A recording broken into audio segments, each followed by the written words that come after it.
Oh, it is July 10th, 2020, the eve of something great. UFC Fight Island, baby. UFC 251. And we're here to break down some fights for you. But before we get into that, don't look in that bottom right square, right? Hey, some people might be thinking we got Dwayne The Rock Johnson on. Hold your thoughts. Hold on. We're going to get to Dwayne in a second. Before we do, we got the man that is sitting at his local tiki bar, or is he in his living room? I don't know. We got Guru in the building. What's up, Guru? What's up? What's up, dude? Glad to be here. Going to be breaking down this whole card, so going to be a good time. Appreciate it, man. Hey, I know Fight Island's on Abu Dhabi, but aloha. You know what I'm saying? Hey, we got Mills in the building, MMA locker room. The man with all the moves. Hey, he's making deals. He's making moves. What's up, Mills? Hey, like them. How's everybody doing out there, man? We ready to get this thing started here with the Odd Squad. Let's get it moving. Woo, woo. Hey, I think the young people dab on that part. Like they dab. I'm 37. I don't know, but I think they dab right there. Then we got the man in the upper middle square. Some people like to call him my co-pilot. Some people like to call him Aunt Susie when he wears the hat. We got Boston Nick in the building. What's up, brother? You sticking, jabbing, and moving? It's hooking and jabbing, sticking and moving, kid. Not bad, bro. I'm doing good, brother. I can't wait. I'm excited. Nice. Now to the main event of the evening. We got a 135-pound bantamweight fighter in the UFC. Y'all thought it was Dwayne The Rock Johnson, but nah, we got the highlight himself, Mr. Andre Ewell. What's up, kid? Hey, man, what's happening? Hey, one, I appreciate y'all having me, and two, I'm loving everything that just happened. That's all the energy. I'm loving the energy, and, got me over smiling and shit. There we go. Hey, man, hey, show him that beard, bro. Show him that beard off. But hold on. It gets better. Sometimes it shines and sometimes it sparkles. You just got to put it in the sun for a little bit. Oh, hey, I don't know what beard products are out there, but this man needs a sponsorship right now. Sponsorship right now. Oh, it's awesome. So, yeah, that's the intro for everybody. But before we start dipping and diving into those stats, those props, the weigh-ins, because a couple people missed weight, we're going to touch on it. Yo, Nikki, how about you roll through that chat real fast and let them people know that we appreciate them. Who we got in the chat over there? We got everybody. We got Duncan. We got Jack. We got Scott. We got the UFC betting experience. We got Andrew Marine up here. Turn it up. Turning up. You got John Scott, Gabriel Killing again, Kenny Heesh, Bernacho, and then we got right now. I think as we speak, we got exactly 50 or 60. We got 55 people in here. Cinco in Spanish people up in here. So I'm gonna shoot it over to Mr. Guru. He's over there. I'm gonna lob it to him over there. He's got a little announcement to make because I'm sure y'all thought that we forgot, but now we keep it professional over here. What we say we do. Guru, shoot it to him. Yep, exactly, guys. We did the the crazy parlay of the week. I went to Westgate. I did an 8-fight parlay. Unfortunately, my parlay didn't hit, but there was someone's parlay that did hit, and we did say, the winner would get a shout out on the show. So shout out to MMA Elo. He actually does have a YouTube channel. So I don't know if Mo's going to pull that up or not here, but, he actually had a parlay on the last UFC card with Kay Hansen, Tanner Bozer, Kama Worthy, Maurice Green, Mike Perry, Dustin Poirier, Takashi Sato, and Brendan Allen, which all 8 hit. It was plus 4,836. So, I mean, huge parlay, huge hit for MMA Elo. So he's the champion so far for the crazy parlay of the week, the first one. I am going to be doing that video again tomorrow. So make sure to, get your submissions in on, YouTube, Twitter, Instagram. Hit me up at MMA Prediction Guru. And, if you win, you can, unseat Elo. But right now, Elo's the champ right now for Odds HQ. So everyone's trying to, beat him on this parlay. So shout out to MMA Elo for the first one, the first winner. And, yep, congrats to him. I know Mr. Elo. Shout out to Elo. Good job, brother. Yeah, he's a YouTube guy. So even if you go on YouTube, you type in MMA Elo, he'll have a channel. You can check him out. He does predictions, things like that. Hey, spell that because I don't have it out here. It's EELO. Yeah, it's MMA.ELO. So yeah, pretty easy. MMA Elo. Exactly. Very nice, very nice. So that's that. Shout out to that. So now we're gonna drop a couple questions to the Rock himself, but we're gonna start with the mill, with the man, the myth, the legend, Mills. Mills, what you thinking about over there, bro? Millie Mills. All right, people. All right, so everybody out there, I want to bring you into the locker room right now with Andre Ewell. I want him to break down what runs through his head right before he walks out the locker room. Does he have a phone on him? Is he making a phone call before he comes out? Is there certain specific things you do? Like, do you wear a favorite pair of socks? Is there a certain song that you need before you walk out? What gets you in that mood before you come through that locker room? Before I end up walking into the locker room or just walking out, just practice. I'm singing. People need to understand, like, whatever song that is, like, popping on my earphones, because I am like an earphone fanatic. After every fight, I always end up buying a new pair of earphones and a whole new bounce kit. But whatever song is popping off, like my last fight, it was Highlight by Kanye West, you know, and that literally, I end up having like a whole concert in the back room, and you know, just singing and jamming, and everybody that's around, basically over there and tuning in with your boy, you know, because they already know when it ends up happening, when I'm walking, before I walk out, before anything happens, it's my show. I am the show, and people that are there are watching me and going to continue to watch me and end up loving me, because I'm not here to be liked, I'm here to be loved, and that's something that I am 100% about. You know, so it's beautiful music, man. Turn everything into a concert. And that's something that's important to you? You know, I know your nickname is Mr. Highlight. You know, so every time you're out there, you rather go out there and put on a show than have like a boring decision win, right? And that's exactly how it is, because I'm a people's pleaser, you know. And when I be like telling people I'm aiming to be the people's champ, and then most people I am, and then some, they'll talk down like, no, you're not, or who gives you the right to say that? One, I said I'm only aiming to be the people's champ. So anybody that feels like I'm that person, who am I to automatically deny that, or deny them and say, no, I'm not there, or no, I'm not, like I stated, I not only have the look of The Rock, aka Dwayne Johnson, but I'm trying to tell y'all, I'm out here trying to automatically steal people's hearts, and that's just how it is. I'm trying to steal people's hearts when I'm out there, so I prefer to keep it amazing and straight out with nothing but highlights where everybody can constantly keep talking about. So in the next 20 years, I want to be the guy like, hey, this dude's so exciting. Hey, this guy came up in here and did something that it ended up honestly like just sinking in the middle of the brain, like, where it's just like that's the dude. He's the man. You feel me? Yeah. Just like that. Okay. Beautiful. I have a question. When it comes to these weigh-ins or whatnot, how much is when a fighter weighs in at 5 pounds overweight, right? As opposed to trying to suck down and get down to the weight and they still miss weight by maybe a pound and a half or a half a pound, you know what I mean? Whatever it is, and they get fined. When these fighters drop and then it's only 5 pounds, are they trying to still be in the fight when it comes to not sucking weight? You know what I mean? When it comes to dropping the weight? Be honest, how I end up feeling, because I'm like 100% about this, because like say for instance my debut for the UFC, Enan Brown, he came in over basically almost 6 pounds. Yep. And granted, like no one ends up seeing like the outside skirts of what he did and what was going on. There's a mentality of I'm not going to make it, I'm not going to even try. And there's that other side where it's like you got to understand where they're coming from, Like for Enan, I know his job was on the line type thing, And for his case, it's one of those situations where, hey, if I don't make the weight, he doesn't take the fight. It ain't as much as my fault, even though I didn't make the weight. But that other side is I don't lose, and they'll give me another chance. They'll just find me for the next fight, But for him, it was the fact that his job was on the line, and he tried to take every advantage that he could possibly think of. So in reality, he was just being human, And And for all of us, everybody has our human, standpoints. Like for me, I'll do anything for my son, and everybody knows that.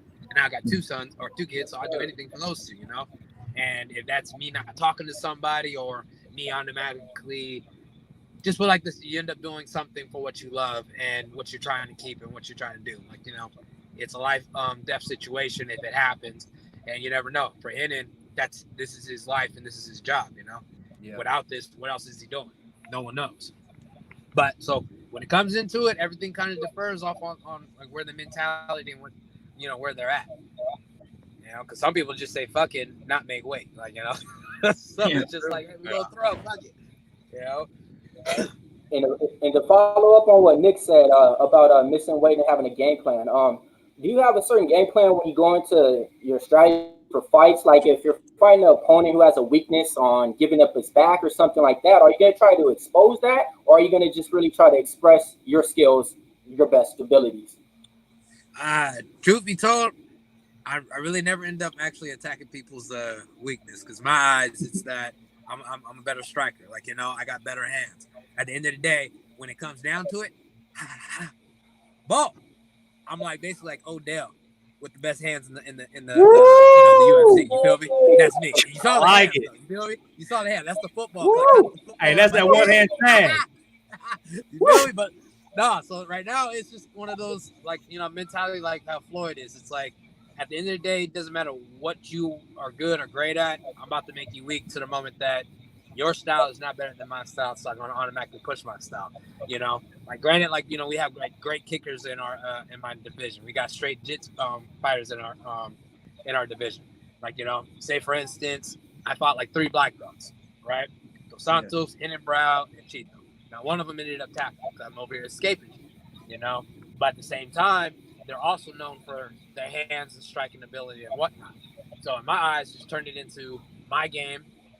And my game is force you to fight my game. So if you beat me at my game, hey, you're a better fighter that day, or whatever the case is. But at the end of the day, that's the mentality you got to honestly have. You bring them into your stuff, because if you end up depending on one thing, like, oh, I know that he sucks on the ground, you do your whole rounds of trying to take him down to the ground, you don't get him to the ground, you just lost that round.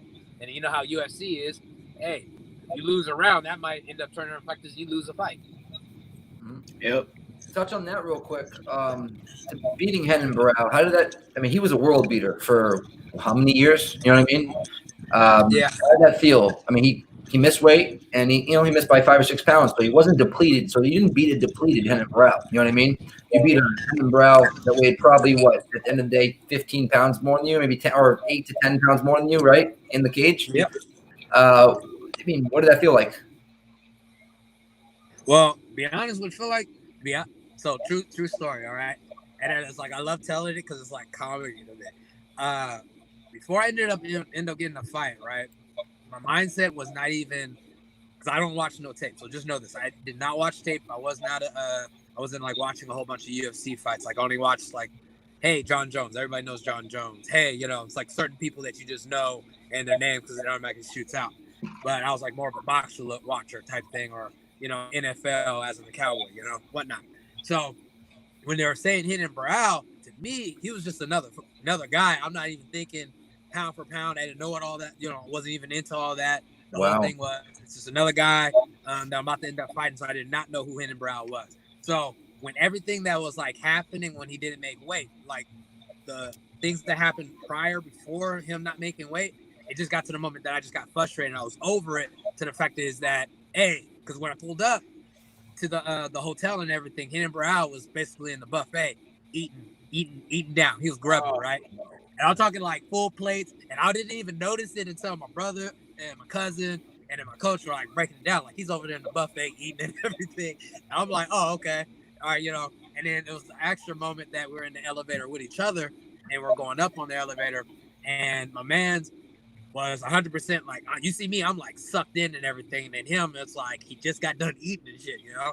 So it's like, okay, they might have like a new secret way of cutting weight or whatnot. At that time, I had a image of getting my MRI from my brain and everything. When I ended up getting it in California, I guess like something happened on the paper where it looked like there was something going on, but there was nothing going on. But they felt like, oh, I might have had a hemorrhage going on. So I go ahead, when we get out there, I go ahead and see a doctor. They end up checking my brain. I'm 100% good. So they said, all right, he's cleared. He's good to go. The next day, they called me back. Hey, we got to do another MRI. So I go back in. I do an MRI. They said, okay, you're clear, you're good. I I leave. The next day, this is the media day, so which was Tuesday, Wednesday, so Thursday was the media day. I ended up missing my media day because they called me back into the doctor to automatically do another MRI, right? And this time they ended up dilating everything, right? I ended up passing it again. So you get this whole everything. There's 3 tests I ended up running, and all of them end up showing that the image that got sent was there was like a alter miss fuck up or something like that. That when it got to out there, I was 100% clear. So I missed my media day, and then I go in my weigh-ins, or in the morning of the weigh-ins, he ends up going over 6 pounds, and they're like talking about where okay, we might not fight, and I'm telling them, hey, bump all that, we're gonna have the fight. I'm already irritated. The fact is that he didn't end up even coming close to making weight. And not only that, he didn't try. And on top of that, y'all constantly keep sending me to the hospital. So I'm like, someone's going to get punched. All my mindset is someone's going to get punched at this time. And I'm literally yelling it out in the background. Everybody's hearing it. And they're like, all right, fuck it, fight's on. Well, end up getting like 30% of the purse and everything. But it was like one of those, it happens. My mindset was in the cage was, I'm about to punch the shit out of him. And there you go. And what you ended up seeing, the first round, I dropped him. And granted, if he would have ended up losing that 6 pounds, I would have knocked him out in that first round. But the weight ended up holding him up, and that's what ended up happening, Yep. That's funny, though. So you didn't know who he was, but I bet when you got 30% of his money, you probably got a lot of money, though, right? Hey. It was like, honestly, life. It was pretty cool. Even though, granted, as soon as I got back home, like, majority of the money got, like, spent because I was like almost homeless before the fight, so everything was like set up trying to make everything okay for the following year or following months and everything. Yeah. See, people don't realize you fight somebody high caliber that they have a certain amount of fights in the UFC, their paycheck is way higher, so you get 30% of a huge bigger purse, right? Yeah, exactly. That's what I'm saying. Like maybe he didn't even know who he was, but then he saw the money. He's like, "Damn, that motherfucker's making a lot of money." Yeah, basically that was the funny part. And I know like a lot of comments were like, "Yeah, he gets 30%."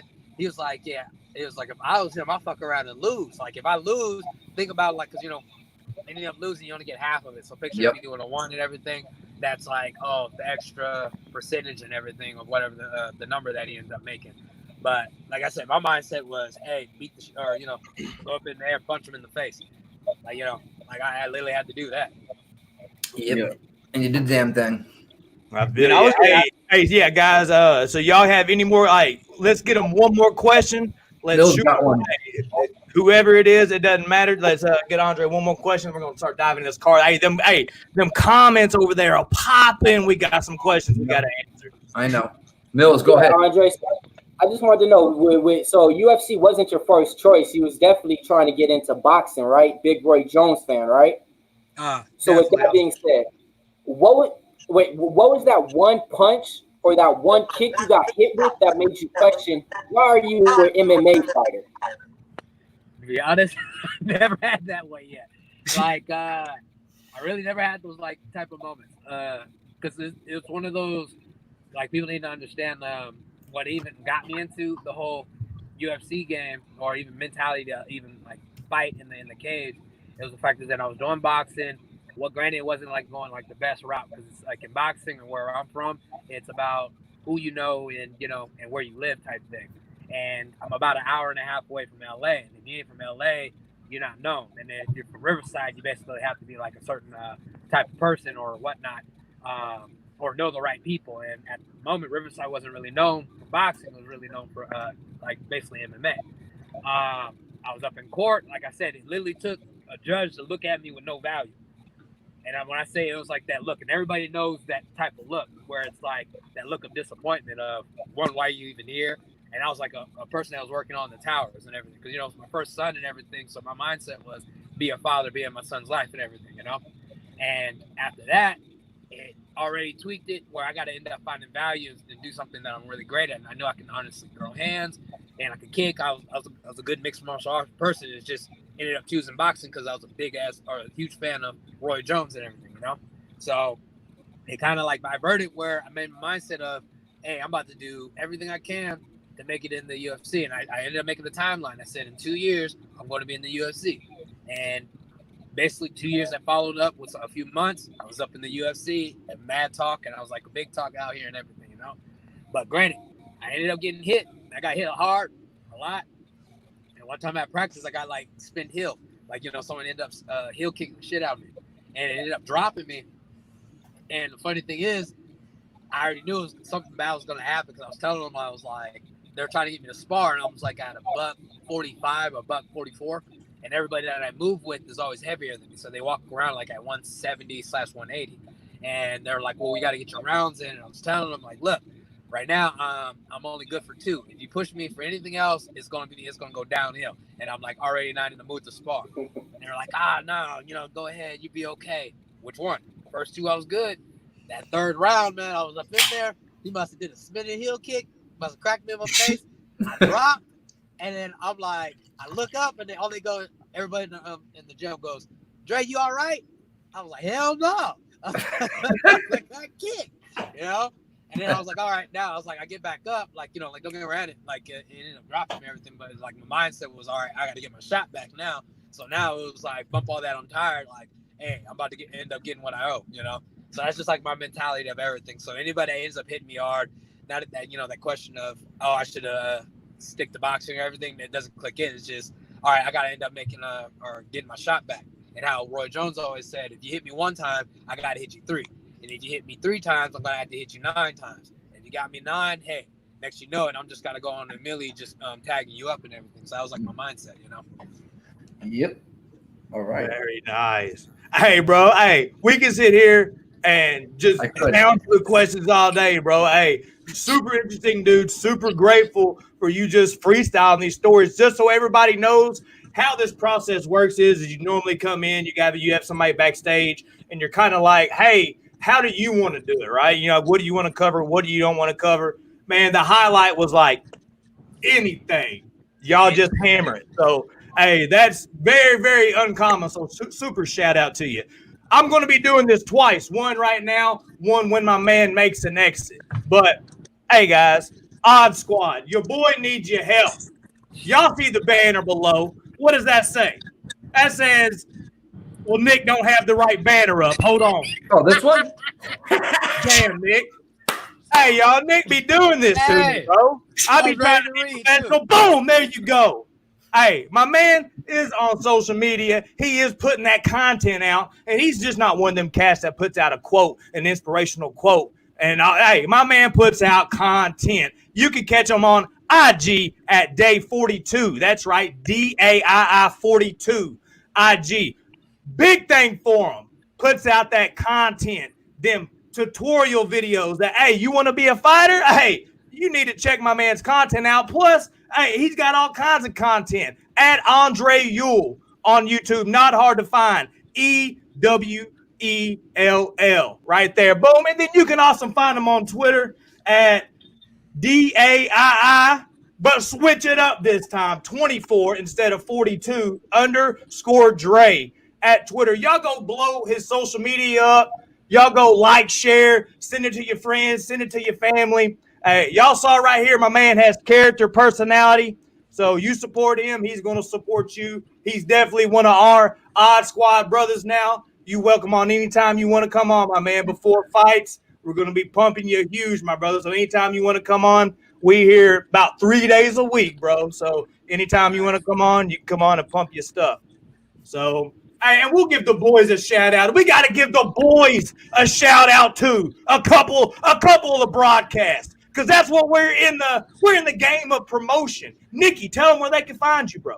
You can find me at odds.com, Odds HQ on YouTube, Boston Nick MMA, and Mr. Fat Fist on Twitter. On IG, I believe it's Boston Nick _UFC. Hey, my man's everywhere. Guru, tell them where they can find you. Yup, you can find me on Twitter at Prediction MMA, Instagram MMA Prediction Guru, and YouTube at MMA Prediction Guru too. We're at close to like 8,800 subs, on the road to 10,000, so we're getting close to that. So yeah, that's pretty dope. Thanks always, guys, for your support and everything. And yeah, you can find me on Odds too, obviously. So yeah, a bunch of places I'm gonna be around. You guys will hear from me and shit. Some people like to call Guru the Logan Paul of the MMA YouTube game, huh? About the only one of us with a video with over 1 million hits. So shout out to Guru, doing big things. Young cat with a big mind right there. Hey, there you go, 23. Hey, am I right when I say 23? 22. Oh, my bad, bro. I'm trying to add a year on you. Hey, you little baby face assassin little ass. You should have shut up and took the 23. We got the bottom right. We got the man himself, the man that made the connection, that set it up. We got Mr. MMA Locker Room Mills. Where can they find you, brother? You can find me on Twitter at MMA_locker room. You can find me on Instagram, same thing, same handle, MMA_locker room. Besides that, though, catch me every Saturday here on Odds, breaking down the fights with these guys right here at the Odds Squad. Let's go, live in the flesh. Let's go. Let's go. And you know where you can find your boy, Mo Scream TV on YouTube. You see, all these, Andre can even get in on this if he wants to. We are rebranding your boy's channel to kind of like a MMA type channel network that we can all put stuff on. We can all rock and roll, use our creative minds together. Everybody on the panel here, they have a show, they have a slot if we want to do it. But me, Nikki, everybody, we need your help. I can't come up with the name. Nick can't come up with the name. I came up with the Brady Punch. Yeah, exactly. We need your fucking help. So if you can, hit any of our Twitter or IGs up, shoot us some fucking names because we're working with the Brady Bunch, people. The Brady Punch. Y'all should have just left that one in the vault, man. You shouldn't even. I know that shit's gonna get copyrighted real quick. I don't know. Y'all send us some suggestions because we for real gonna do this. But you can also find me Mo Scream Fight. Hey, y'all show this is my point. Mo Scream Fight P1 on Twitter. Mo Scream MMA on IG. Now let's get into these fight cards. What we're gonna do, because we are thankful of the highlights time. If y'all notice, he's sitting in the car outside a tattoo parlor right now. That's how much he loves y'all.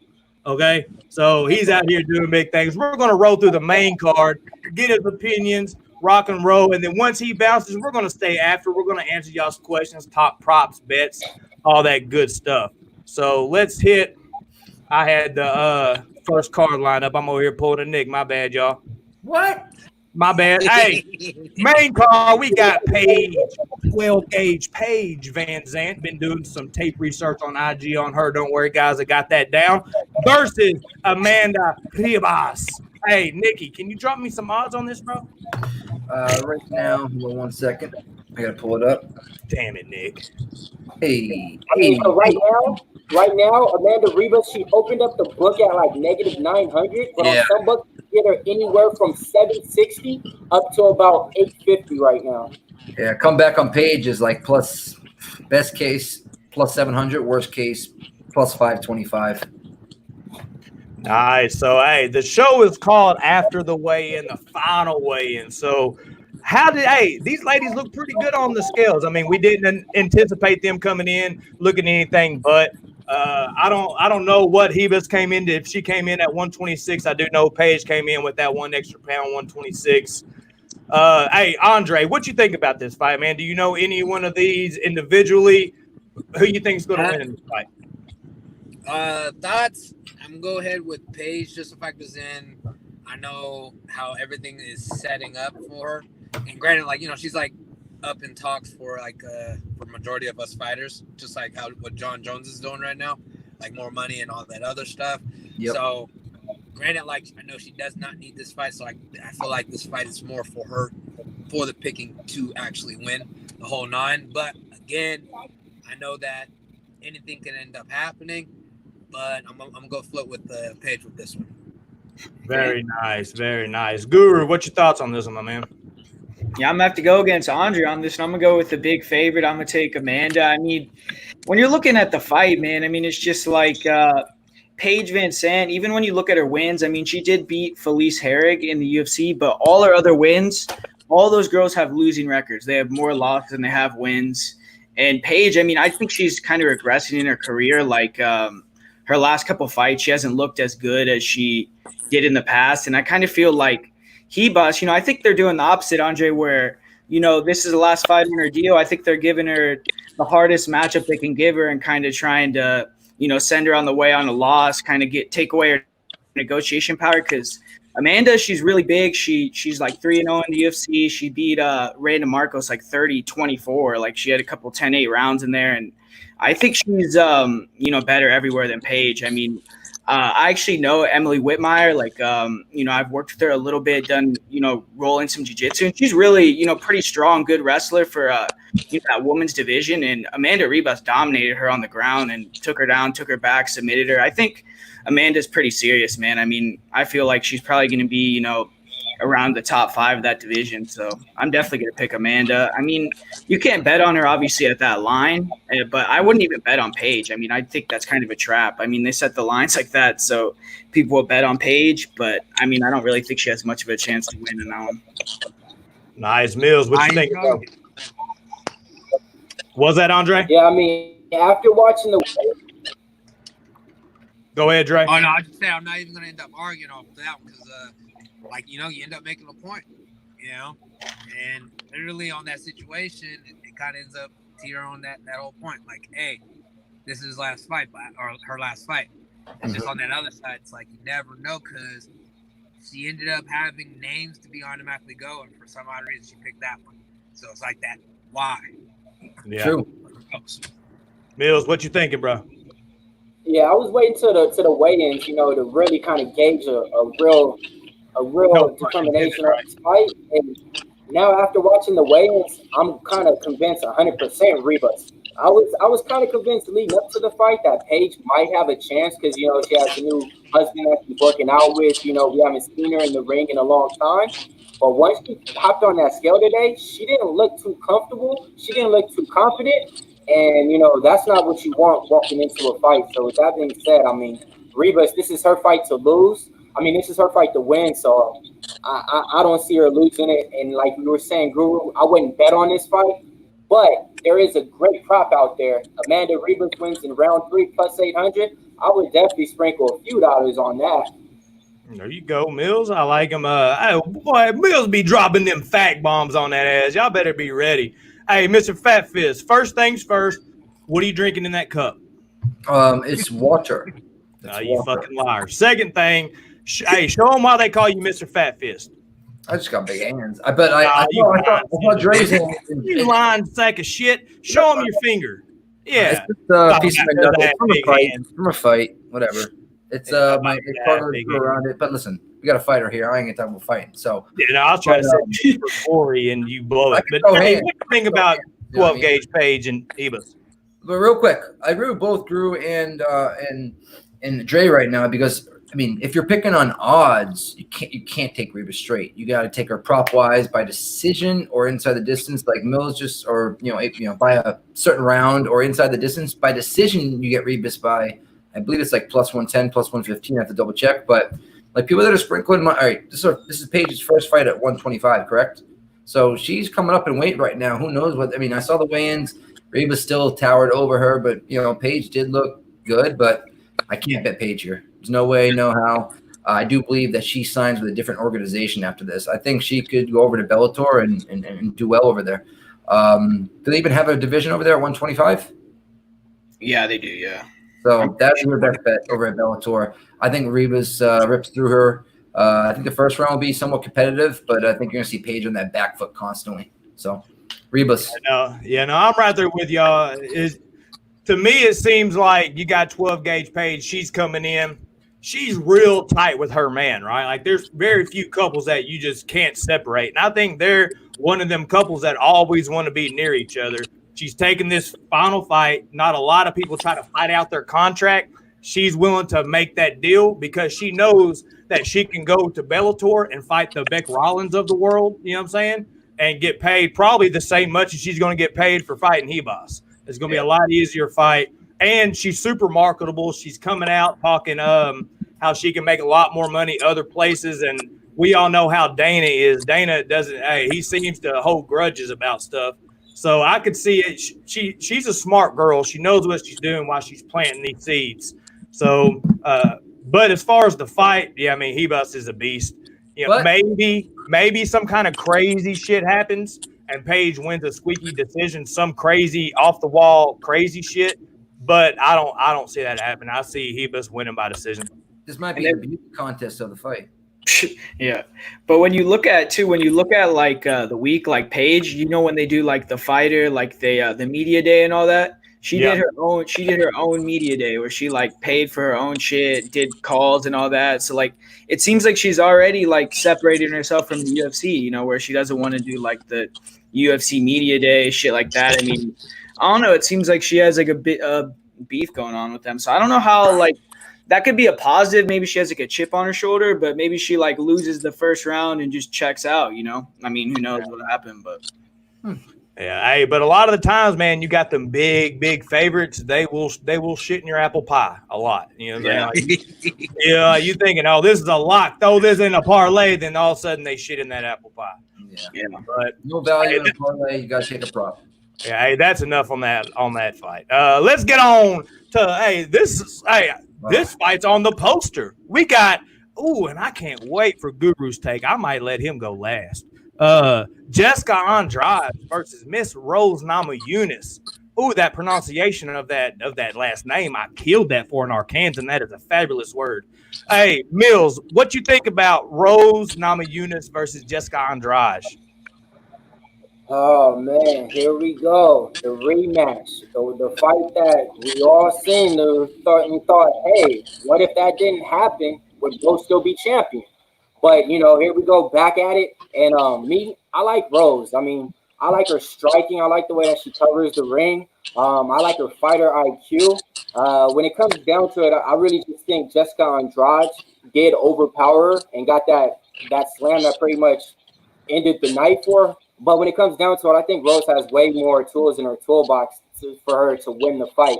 The odds on it, though, the odds is crazy. I mean, the line is way off. How can you lose the fight to the opponent you're fighting and be a plus 200? I mean, a negative 200, a 2-1 favorite.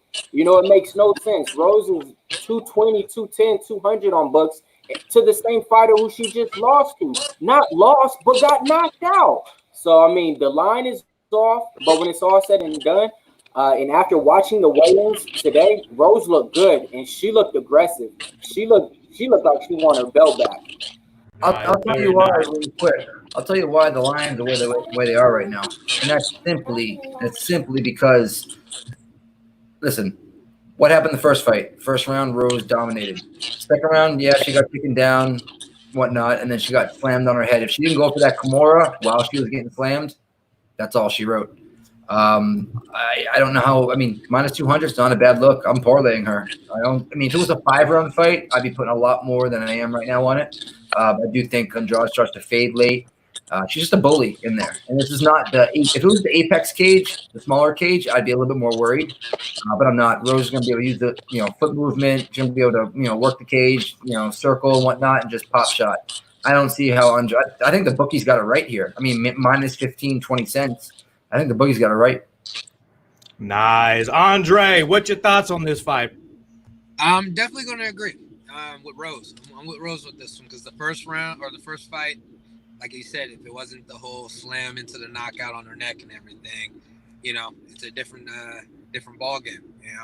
Granted that you had Andrade's like basically chasing in a way, and the whole bully thing, like how you said, ends up working on certain people, but when it comes like to the Rose, that's not working because we already end up seeing how it ends up happening and what she can do and what she can't do. She is a very balanced fighter.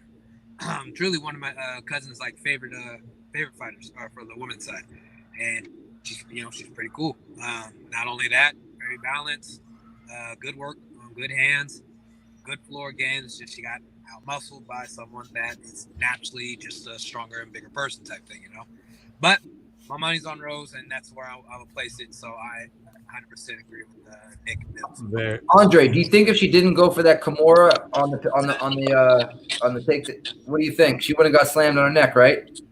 Yep, she wouldn't got slammed, or two, if she would have let go. There's that split moment, like people don't end up understanding, where a small mistake it can end up being the ending of the fight.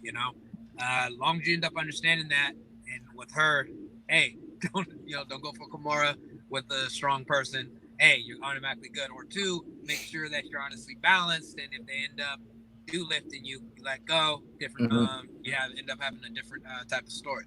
But she held on it because she didn't want to, get taken down by basically a black belt. So you got to think about that. Andre, do you think that was something? Because Rose seems like she's super intelligent. She's an assassin, right? So when I was watching that, she has to know that Andrade comes in for that high crotch single. You know, she likes to press against the cage, get that high crotch, and lift up. So my thought was she was probably drilling that Kimura-like defense to stop because she knew that high crotch single was coming. So she was been drilling in her camp.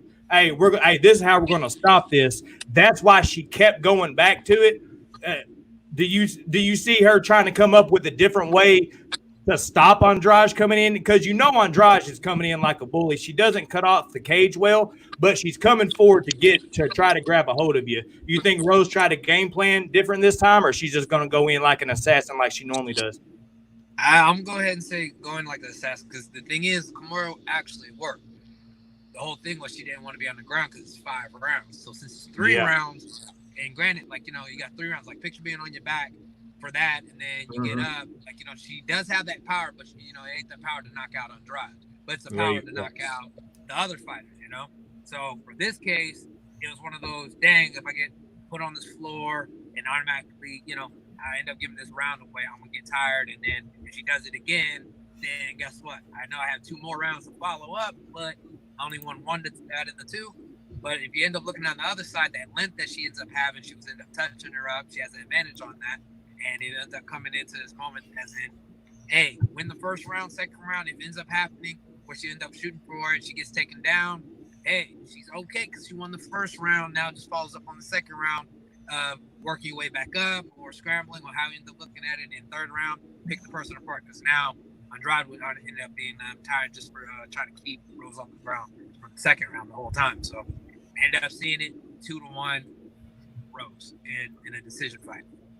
Nice. Hey, and that was my next thing. As he was going, I went and took a little look at those odds. Right now, you can get Rose at plus 195 by decision. Me personally, that's how I see her winning. I see her winning at least 2 of the 3 rounds. So, what you boys think about that? I like it. If you were to bet this fight, how are you betting it, Guru? Oh, hey, my bad. I ain't got to. Hey, Guru, bless us. Hey, Guru, please bless us, because hey, I saved this. Me and Guru were talking last night, and he was talking to me about something. I don't know if you noticed, Guru, but I just quit talking to you about it because I was going to save it to you for this one. Please tell me, or just go, boom. I mean, you need to get the big screen on this one, bro. Yeah, looking at the line, man, I mean, I think the line is crazy. Like, how are you going to line someone plus 200? No. That's not what I'm talking about, my young samurai. I'm talking about how you said Andrade was coming back and winning the fight. Yeah. I mean, I'm going to get to all that, man. Let me go. My bad, bro. Go ahead, brother. My bad. But Tiki bar it up. Yeah, man. So, I mean, I don't know. I mean, she just got knocked out in less than 2 rounds. I mean, she got knocked out in 1.5 rounds. And when I was watching the fight, I mean, obviously, yeah, I mean, the first 4 minutes of the fight, she was killing her. I mean, she had the jab was nasty. I mean, she was throwing the straight right down the middle. The left hook was really nasty. And she was stunning Andrade a little bit with the punches, and she did drop her with that knee. But, man, I mean, Andrade was walking through all of her punches. And even after the first round, they asked her in the corner. They asked Andrade in the corner, do you feel Rose's punches? And she said no. And then when she said no in the second round, she was chasing her down again. So I don't know if Rose has that power in the hands to knock Andrade out. I mean, maybe she does, because Andrade did get knocked out in her last fight against Wei Li. So, you know, maybe her chin kind of got cracked now. But, man, I mean, in the second round was competitive. I mean, Jessica Andrade was landing left hooks. She was landing a lot of low kicks, and Rose was slowing down significantly. I mean, Rose got really tired. Even in the first round, when Jessica got Rose against the fence, she got 2 lifts. She lifted her twice and slammed her twice. I mean, one, Rose did get the armbar, but then but she got out of that armbar easy. And then in the second round, she slammed her on the head and knocked her out. So, I mean, she had 3 lifts in 1.5 rounds, where, I mean, whenever she got in the clinch, she dominated Rose. She was that footwork, though, son. Rose was mad at Why couldn't she keep the footwork in the second round? Why did Andrade track her down, pick her up, and throw her on her head? Because she got tired. and that's what happened. And she got her legs kicked out from under. And I'm not saying Rose can't win because she's way better on the feet. So I mean, if she kind of, maybe like if she can like lower the output and just kind of pot shot, she could win. But I mean, I don't know. I mean, I think Andrade is a bad matchup for Rose, man. I mean, because Rose, if you look at all her fights, like Karolina Kowalkiewicz, right? That's a girl that has durability as a pressure fighter. She gassed out in that fight and she lost. And when she fought Carla Esparza, that's a pressure fighter, durable wrestler type girl. She gassed out and she lost. And then when she fought Jessica Andrade, she gassed out, she got knocked out. So, I mean, I just don't think you could warrant her being like minus 200 favorite. And she retired. I mean, she said she was done with fighting. She was. We know she's mentally sometimes. So her mentality is not good either. So I mean, I don't know. I just think like. All right, hey, Guru. Okay, hey, I respect Guru's. Like I love how Guru breaks stuff down. So Guru, it feels like you're pretty strong on this one. So if you was to bet it, if you haven't already put a bid in, are you betting on her straight up at plus 185, or are you going to try to get her for that plus 567 that Andrade wins by KO? And have you bet it? I mean, are you confident enough to where because you're somebody that drop a couple stats? I'm gonna bet her probably. I mean, I don't know. I mean, it's just like I'm not super confident in who I think is gonna win because I do think Rose, like if she can change the game plan up a little bit, lower the output, and just kind of, pot shot and move, maybe she could just win 2 rounds because it is only 3 rounds this time. But I kind of disagree with you guys. I think that Rose, like, man, I mean, I thought she was going to lose a decision. If that fight would have went 5 rounds, she wouldn't have won that fight, man. She wouldn't have won, dude. You were hammered that night on Margaret. She was starting to slow down, dude. I mean, she was starting to slow down major. But real quick, with nobody in the stands, and I think that's what gets to Rose sometimes. I think that's going to help Rose. You know what I mean? Mentally. Hey, that's a good question for Andre. Hey, so Andre, you think that somebody like Rose that likes to keep her chi, keep her calm, do you think her fighting in front of no crowd is going to make would that make a difference for you? How you normally fight in front of a huge audience and now they're fighting in front of nobody? For me, like I am like a crowd pleaser. So if you end up taking away the crowd, the highlight. I mean, if anything, like I said, like I'm more for the fans. But Rose, the way that she is and the way that she moves, she's very like calm and collective. That I think that I end up benefiting her even more because it's one of those situations where it's going to turn into her actually just being at practice. So at practice, you can go rounds. And granted, like you end up having those moments that you're tired, but without people screaming and yelling and or wooing every time someone gets hit or gets cracked. It ends up turning turns that whole phase to that moment where it's, hey, I got hit good. Okay, let me collect my head. I don't have to go ahead and rush to try to get this points back because I think I'm behind because of the crowd screaming. And then, the judges are, basically taking in the crowd information and everything. So I feel like this will honestly benefit Rose, if anything. Very nice. Kind of thinking the same way. So we can throw a bow on this one. So anybody have anything they want to add on this one before we hit that next? Real quick, I love when a UFC fighter agrees with me. That's all. There you go. Hey, he's going to take that right there. Quote that, son. Hey, don't do the cabbage patch, son. What are you doing? We just want to let everybody in the chat know we appreciate y'all rocking with us. You got Hector Rodriguez in there, JT MMA. You got Buzzer Beater in there. You got Alex in there. You got Backflip, Andrew Marine. Appreciate all y'all in there in the chat with us. 126 of y'all. We got 123 of y'all, and y'all could be anywhere, but y'all rocking with us on this Friday night on this UFC Fight Island Eve. That's right. And just so you do know, we will be live 30 minutes before fights kick off tomorrow, all the way until after it's all said and done. We're going to be betting live bets, talking what we're doing, shooting the breeze. Nikki's probably going to get hammered. I don't know if Guru's going to come in and drink margaritas. I don't know. Who knows what's going to happen? But, hey, y'all make sure you smash that subscribe button, hit that bell notification so you never miss any type of content that we do because you never know when The Rock's going to show up. That's right. Spread the news. The Rock was on Oz HQ tonight. Yeah, not Andre Ewell. It's The Rock for sure. Yeah, hey, there's that people eyebrow right there for sure. There it is. Oh, shit. The people's eyebrow. That was my favorite of all time. Hey, Well, go ahead. Hey, change it to the highlight eyebrow, son. Right? So we getting into them title fights, y'all. We got them title fights lined up.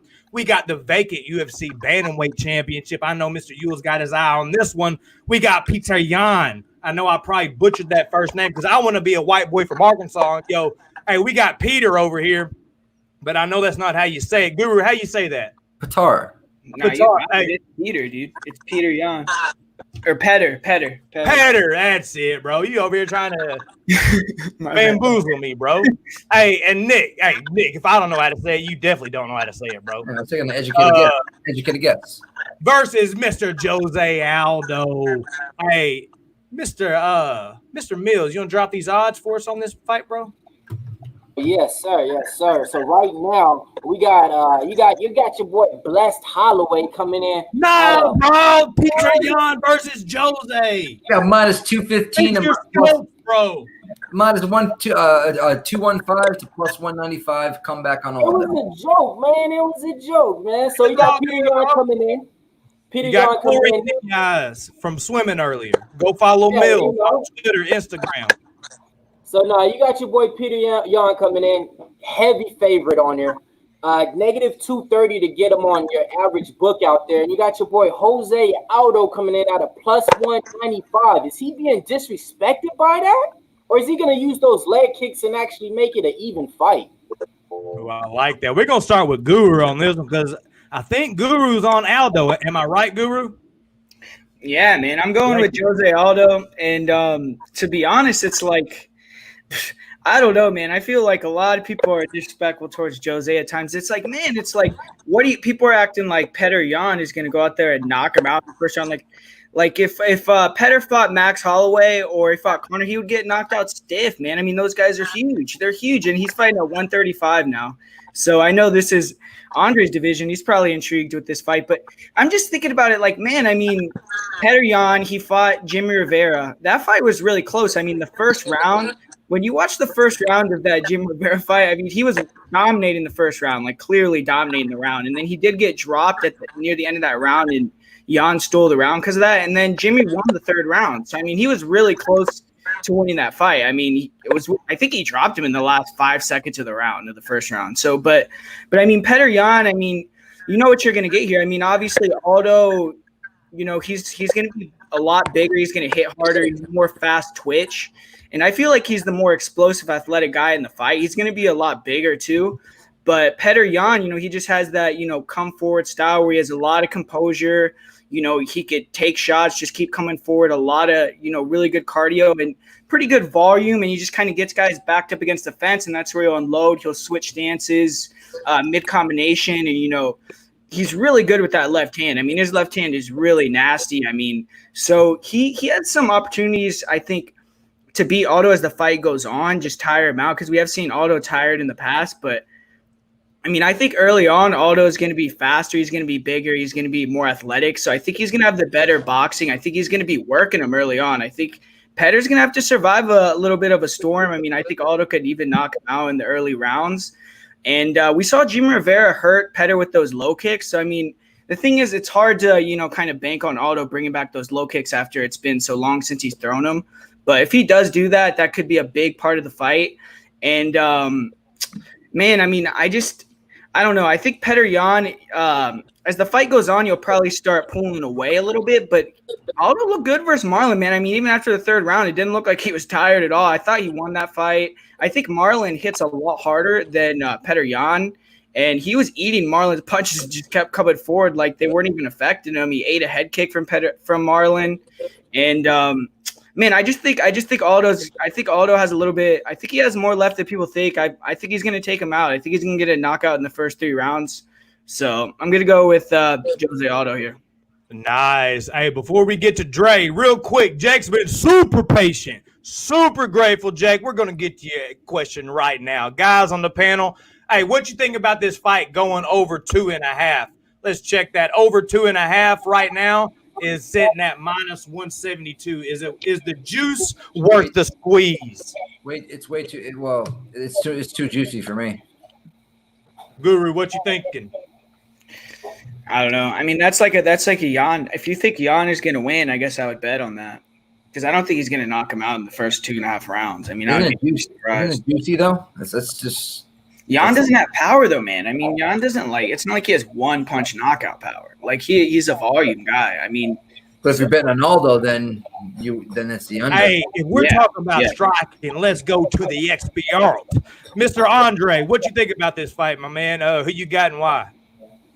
All right, so basically for me, I'm gonna end up rolling with Peter Yan. Just the fact is in, and my apologies if I've also butchered his name. So my bad. Yeah, I'm with you, bro. We ride in the same boat, my man. With Guru, when he ended up stating that's what's gonna end up happening with Aldo. Aldo is going to be good, strong for the first round. But the thing is, it's strong for the first round. It's going to be, are you adding your kicks and everything? Because everybody knows Aldo was known for his kicks. But the thing is, now he's at 135. You already know he's going to have that mentality of I got to save my juice for certain rounds or certain times in rounds and everything. Because 5 minutes, or not 5 minutes, but 5 rounds ends up changing your mentality, especially when you have to end up cutting a lot. And which, no matter what anybody says, it takes a toll out of somebody that's their second time jumping in the 35 life. So with Aldo, first round most likely will end up running in his direction. But those volume punches is going to end up taking a toll. Because one thing is that he has the stamina. He can go, and he's going to constantly keep pushing that. Even if he ends up getting cracked, he's going to constantly keep going. It's that little mentality of that wrestling. If you go ahead and sit there and stay, but my thing is, I think Peter with either a finish in the 4th round. And I feel like it's going to be just rapid shots like how we could say Dodson or Cejudo when he ended up doing the Dominic Cruz. It's going to be one of those arguable stoppage. Like, oh, you shouldn't have stopped it, but they might end up giving it to him, So my money's on that because I just see Aldo first round, second round, probably come up hot. And then lose the 3rd round, and it's going to basically come as in, can he make a turnaround in the 4th and 5th? And I think Peter's not going to allow him to make that turnaround. And then, granted, to add on to this, if Aldo wins, he ain't going to end up returning for his to defend his title until next year. That's my mindset. And if he does that, I don't think anybody wants him to win right now because like Sterling wants to fight basically today. Yeah. And granted that I feel like Sterling should have been the one actually fighting for the belt, but Peter versus Sterling, but it ended up happening Aldo versus Yan. So it is what it is. But if Aldo wins, he ain't about to return until the end of the year / January of next year. Yo, Dre, your prop is at plus 725 4th round. I'm gonna sprinkle something on that. 4th round, Yan plus 725. I like that's good odds right there. I like it. Look, I didn't even look at no odds, so go ahead and add an extra $10 on that. There you go. I'm gonna put more like a $50 bill on it. All right, so the people out there, you got Andre Ewell's official play. Go ahead and book Peter Yan in the round 4 to win plus 800. All right, now and then one other thing, Jake. So you want to make some money on that question and see if the fight's gonna go over 2.5 rounds? Bet your lunch money it's going over 2.5 rounds. Yeah, most likely does. But so I kind of see the same way too because Yan walks forward, throws pretty good amount of volume, real tight punches. But what you see him do is a lot of time, if you watch tape, he just throws stuff to get your reaction a lot of time because he has nice, crisp, clean boxing, but then sometimes it looks like he throws something sloppy. But it's kind of seems like he's trying to get somebody to over swing or kind of commit to something, and then he decides to light you up. So, yeah, I'm kind of, Jose's going to come out strong. He's going to not pace himself.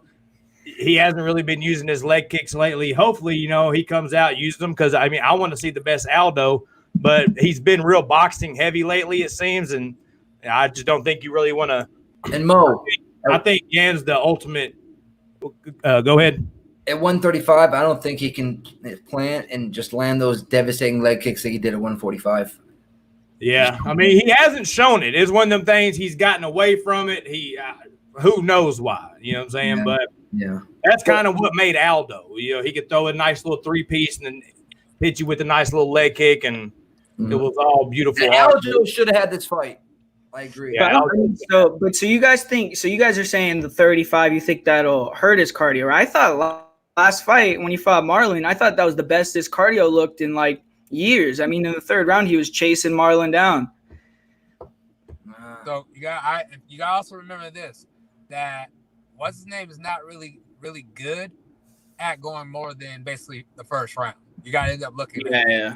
Like he slows down at 2 and 3, and you know it's just how he is. Like he ends up aiming for like knockouts in the first round, and majority of them, like if you look at the percentage of like his last 8 fights or 7 fights, or whatever you look at it, only 2 of them went past the whole first round. True. And those ones that did go past the first round, it kind of came off he either lost or arguably, hey, you should have lost. But before all that, everything else was in first rounds. So right there, that's how I end up looking at it. You got to kind of like flip a coin between Aldo and Mans that ended up fighting, or not Vera, but Aljo. there you go. So yeah, so you kind of got to have to like flip on that one to see actually how that really went, because oh boy, if you get 2 people tired, everybody look good. Because why? Both of them freaking tired. Yeah. You know. But I think Aldo did deserve the fight, man. I mean, I'm not gonna say he deserved it over Aljo, but like, you have to put one guy in that has that name value. You know what I mean? Like Aljo, he's never been a main event. Petr Yan has never been a main event. Corey Sandhagen's never been a main event. He just came up with a devastating win. But that was after they announced the fight, though. That was after they already announced. Oh, I didn't know that. That was that was like 3 weeks ago when I didn't know they announced the fight already. Okay. So they already announced it. But I'm saying we keep saying Aljo. We talking about Marlon Moraes, right? Yeah. He's saying Aljo deserves the fight. So I'm saying like the reason why they didn't give it to Aljo is because he never main evented a card before. Like he doesn't have. What he was saying is Marlon starts heavy fast. Oh yeah, he meant Aljo. Yeah, when he was saying that, but yeah. Okay, gotcha. Yeah. My bad. I meant to say. No, it's all good, bro. It's all good. Hey, one thing I want to touch on. I don't know if y'all did watch the weigh-ins. Your boy did watch the weigh-ins. Guru, did you watch them? Yeah, I mean, I thought Aldo looked better than he did when he fought Marlon. Hey, what y'all think about the guy? I don't know if that's the commissioner or whoever that actually weighs the person or whatever. I don't know if that's the commissioner, but hey, I want that man at every single UFC weigh-in, because it looked like with Aldo, he come out, stood on the scale, he didn't make weight. So they're like, all right, get the towel. So Aldo just stepped off, pull his shorts off. You can see them looking at each other, and dude gets on, and dude just looks at it and goes, 135, that's it, boom. And then Jorge does the same thing. Jorge comes, stands on it. And, this isn't a digital scale. This is one of them kind of you got to move the weight. And he's standing on it, and he doesn't make weight. So he steps off. They put a towel in front of him. He stands on it, and the guy goes, 170. Like, this guy was not going to be that dude that was going to have these fights canceled. Nope. There ain't no 0.5s going on here. So, hey, I want to get my man at every UFC weight. You're saying you think they actually missed weight, or you don't know? Hey, I'm saying I don't know, but it's a little suspect. My man read that scale real fast. Most of that me, and I went and looked back at it. I'm like, whoa. Yeah, go back and watch it, man. It's unusually fast. Like, because normally you got to move it, tap it a little bit, tap it a little bit. Hey, my man, put it right on 170. Bam. You're good, Jorge. Let's go, brother. But, hey, that's just a little, shout out to that guy. He'll never see this, but if you do, shout out to you, bro. So let's get on to this co-main event of the evening. We got, hey, I didn't leave nobody out, did I? Nope, not this time. All right, I'm just making sure your boy gets a little wild sometimes. We got the co-main event of the evening. We got Alexander the Great Volkanovski coming in against Max Blessed Holloway. Yo, Mr. Boston Nick, can you give me some odds on this fight, please, sir? Yeah, right now we're getting a comeback on Max Holloway at plus 190-ish. Best case, minus 205. Best case for Alexander Volkanovski. Very nice. Mr. Yule, what you think about this, bro? I'm going with Max with this one. The Blessed Express. Yeah, I'm going with Max with this one. Don't get me wrong. It'll be a good fight, man. But just the fact he's in that first fight, you could tell it's just a little. Basically, he was kind of off that day, And I'm not saying that's an old type of excuse, because what's his name was definitely on. Volks was definitely on type thing. But it was just one of those situations where if he would have just tweaked and turned about 3 knobs to, as in the right kick and the right punch or the right jab, you see that different one. Like just pick as if you took the Max that fought, that ended up fighting Brian. If he would use any of those type of combinations, I think that would have been that type of version of him winning. You know, it was just he was more flat-footed, and oh boy, was kicking the mess out of his leg. That was forcing him to switch. So you just had an off Max, and I think you end up switching that, you end up getting a different story. So my money's on Max on this one. Okay. Very nice. Hey, how do you got him? You got him by decision? You got him finishing him? Definitely by decision. Wasn't him and getting knocked out. Dude got a chin. He used to walk around like 200 pounds playing foosball. Rugby. Rugby. Yeah. Like a straight. Right. Kind of reminded me of me. Looking at the picture. Hey, Drake, 245 rugby. He was walking around playing rugby at 245. 245. See, look, that's a lot of weight. People don't get that. For him to honestly cut all the way 100 pounds, that man is like pure freaking muscle. And it's like, like now it's like, even though he's at, he made waves at 45 and everything, the thing is, he still has that man strength of 245. It's still with him, and you can obviously tell when he ended up kicking Max or ended up taking shots from Max and also pushing forward on Max. It's like he had that different story, but right now, Max is kind of he's like on that Rose mentality at the moment, just kind of flow, one with nature, and basically about to end up having fun. So that's what I end up seeing for Max. Max is gonna have fun in that fight. So my money's on Max. Very nice. Before we get it over there to Mills, we got 139 people up in here. I just want to thank each and every one of y'all for rocking with us on this Friday night. As of right now, I'm gonna give you 7 seconds to hit that little X button to get out that chat. Make sure you hit that like button, because that's how YouTube knows that you enjoy what we do here on Odds HQ. We've got plethoras of personalities. We're making cash hand over fist. You know what I'm saying? So make sure you smash that subscribe button, hit that bell notification, because you never know when Mr. The Highlight will be back on. So you don't want to miss it. Hit the subscribe button. Millie Mills, let us know what you think about this fight, my brother. All right, this fight, here we go again. Another rematch of a great fight that we already had once before. All right, so this is a channel that we like to change sometimes our opinions after we see the weigh-ins, right? So I just want to let you guys know, I already bet Volkanovski. I bet him on my book already. But after watching the weigh-ins and then just after going over Max Holloway's really resume of fights and not being a prisoner of the moment, I'm changing my pick. I mean, Max Holloway's going to win, folks. Volkanovski, let's just go over his last couple of fights. He really don't have no big names. Volkanovski doesn't have any big names in there. He beat Darren Elkins. I mean, that was okay. He beat Chad Mendes in the fight that I was at that he almost lost, and then after that he beats Aldo and Holloway. When it's all said and done, we're talking about Max Bless Holloway. Let me read you guys some of the names on his resume. He beat Andre Feely, Cub Swanson, Charles Oliveira, Jeremy Stevens, Ricardo Lamas, Anthony Pettis, Jose Aldo again, Brian Ortega, the guy that was supposed to be the future. Then comes back and beats Frankie Edgar. When it comes down to it, I'm gonna show you like this. Max Holloway is coming back for this belt, baby. Max Holloway's coming back for his belt. You heard it here first. I'll go next. The champ is here. Awesome, Nick, let him know. What has changed in Max Holloway's camp in the last 4 months that he's going to be able to switch something up with Volkanovski? Nothing. What, his 10 hours of playing video games? No. Zoom meetings with his coach? No. He's had one guy over rolling, and that's it. And he's admitted to it. You know what I mean? Unless he's playing a little okie doke, but even if he is, listen, Volkanovski, no one even knows this. He has a longer reach, okay? Literally, he has a longer reach. He's a smaller guy. I just don't see. I see he's going to decision. I see Volkanovski winning decision, another tight decision. But I got Volkanovski here. I just don't see how Max Holloway could have game planned better than the first time around. I know he knew what he did wrong, but how could he fix that during this COVID situation? I don't see it happening.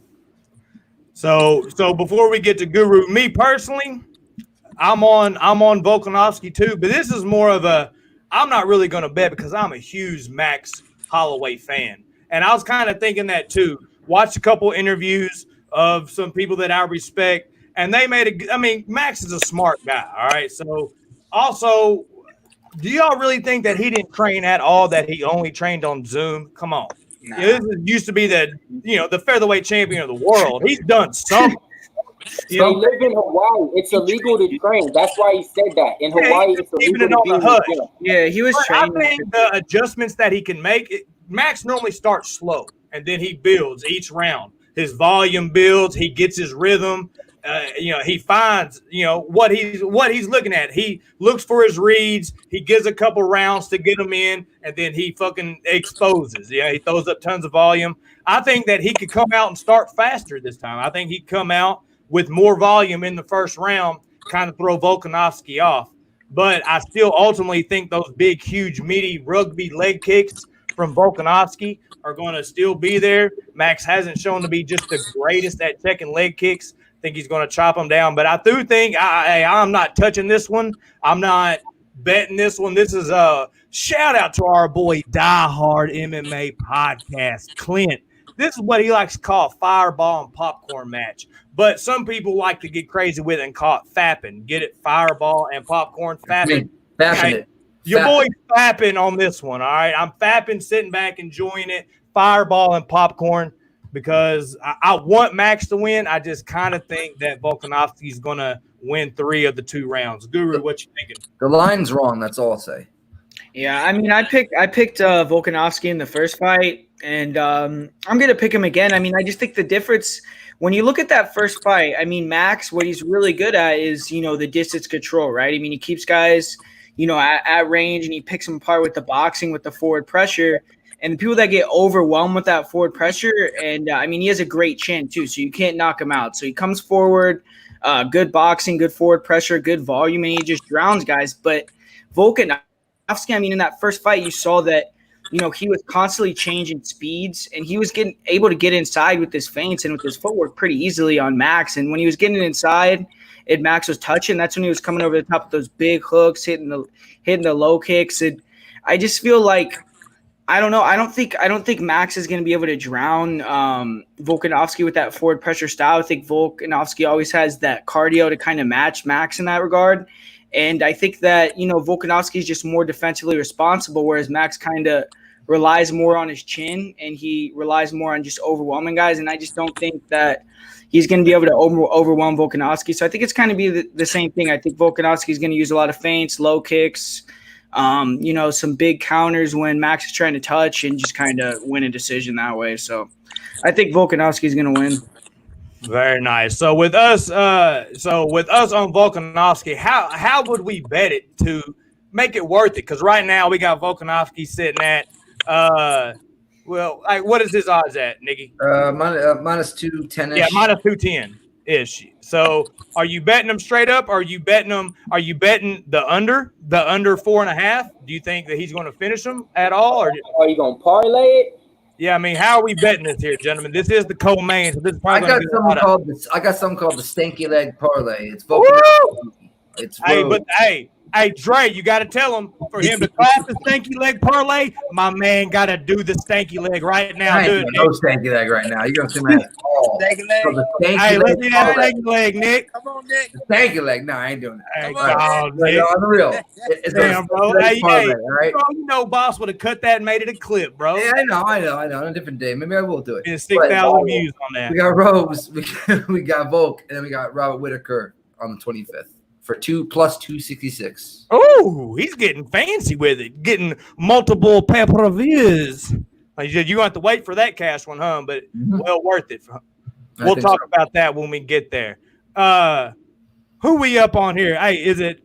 It's main event time, right? Main event time, baby. Yes, Why sir. we all here? The UFC Welterweight Championship of the world. We got Jorge Masvidal coming in on 5-6 day notice, stopping off in Rome, making everybody think he's eating a large pizza, but he just took a bite. Don't worry. He just stopped for his homeboys, he said, in Rome. That's my kind of road dog. Hey, Andre, you ever get flown? Hey, you need an entourage, bruh? Right here, Odd Squad, son. We going to Rome, baby. No, I'm going to wear the pink lemon squeezy, son. I got you. But we got Kamaru Usman, the champ, coming in against Jorge Masvidal. Nikki, hey, what are these odds looking like? Right now, you're looking at a comeback on plus 215 on Jorge right now, but minus 2. Oh wow, so money's gonna be coming in on Jorge right now. A lot of money came in on George. Yep, and it was actually flip flop right before after the weigh-ins, but a little bit more money came back on Jorge after that. But minus 210, best case on Kamaru. George was Kamaru was minus 300 at one point. Yep, I booked him at 280. Yeah, he was a huge bait. So I mean, a lot of money came in on George. So what you boys thinking? Like I said on the weigh-ins, Jorge, he got that. I'm not. Hey, to me, my man was weighing 170 pounds, but he come in all smooth, hands behind the back. What y'all think about the weigh-ins? Two, how you see this going? Usman looked way bigger in the weigh-ins than Masvidal. Like, I mean, I know that he had his Nikes on and whatnot, and homeboy had his Jorge had his sandals on. So he looked way bigger. I mean, if he implements his game plan when it comes to wrestling and the clinch against the fence, Jorge's in trouble. If you're gonna bet it, you bet Jorge inside the distance or by TKO. I think it might be the same though. So you might just bet Jorge, or you bet Usman by decision and at plus odds as well. And I think right now you can get Usman by decision at exactly. Yep, Usman by decision is right now plus 165. Very nice. Mr. Yule, what you think about this main event, my man? Well, one, this is my weight class. Ooh. This is the weight class. You calling out the winner? There he goes. Hey, he wants a shot at that BMF belt, son. You feel me? That's what I want. Look, after my next fight, I'm calling out 170. Obviously, it's going to be Mike Perry, Gilbert Burns, Masvidal, and Usman. That's all Line I'm them up. calling out the next freaking fight that I have. You feel That's me? what I like. Think about this fight. What I think about this fight is right now, I feel like it really comes down to what did Masvidal actually do? Did he actually have to cut, the whole 20 pounds in 6 days? Was he really at, over 20 pounds or whatnot? And two, did he really eat the pizza? I end up looking at the point. Right now, if he did have to cut that, I'm looking at that whole situation where he's only going to be like the Aldo type fight. He's only going to be for like the first 2 rounds or that first round, him trying to savor up what's around the hand pick. And everybody knows about Usman. He's very gritty. Like, he'll end up walking through things. And granted that you can't end up walking through certain punches like with Masvidal. He's a better striker on that case. But when he gets a hold of you, you're looking at a whole different story. So I end up seeing it like that. First round decision with Usman, but if any type of knockout, it'll be in the first 2 rounds of Masvidal. That's how I kind of look at it. Ooh, hey, Nikki, check those odds for a Jorge knockout round 1, round 2, please. All right, Masvidal round 1 plus 625, round 2 plus 850. Woo, let's go. Yes, We're sir. talking about cashing tickets. You heard it here. What are you thinking, Guru? And I got winners. I got winners. There you go. Hey, he got the winner. He went that strap. BMF. I mean, this is a hell of a fight, right? It's like Masvidal, he's in a weird place. He's in a violent headspace right now where it's like, I don't know. I mean, that's the type of guy that could go in there and get a crazy knockout, get the win. I mean, you never know, right? That's the type of guy that could definitely go in there and win the title. But it's just like, man, I mean, if Usman goes out there and uses his grappling, I mean, you got to favor him to win, right? I mean, he's probably going to win. So George, I mean, he has to be able to either stand up once he gets taken down or deny the takedown attempts, which I don't think he's going to be able to do. And, I mean, if he can stand up after he's taken down, I mean, it's a lot less energy to throw punches than to wrestle, right? So, I mean, he's going to be able to if he could keep standing up on Usman, maybe in the later rounds, he could maybe catch a shot. I think this is going to be one of those fights where it's like, even if Usman's dominating the fight, you're going to have your, holding your breath the whole time because George could eventually get a knockout at any point. And on the feet, I definitely think George is a lot better. Usman is kind of stiff a little bit, even though I think I don't even know if he hits harder, but I mean, he's definitely the more powerful guy. But it's like I just think that in the pocket exchanges, he's gonna have to be really careful with a guy like George. Like he was getting rocked against Colby Covington, so I mean, if he gets rocked with Colby's punches, I think George could potentially put him out. But it's like it's hard to pick George as the pick. You know, I got to pick Usman.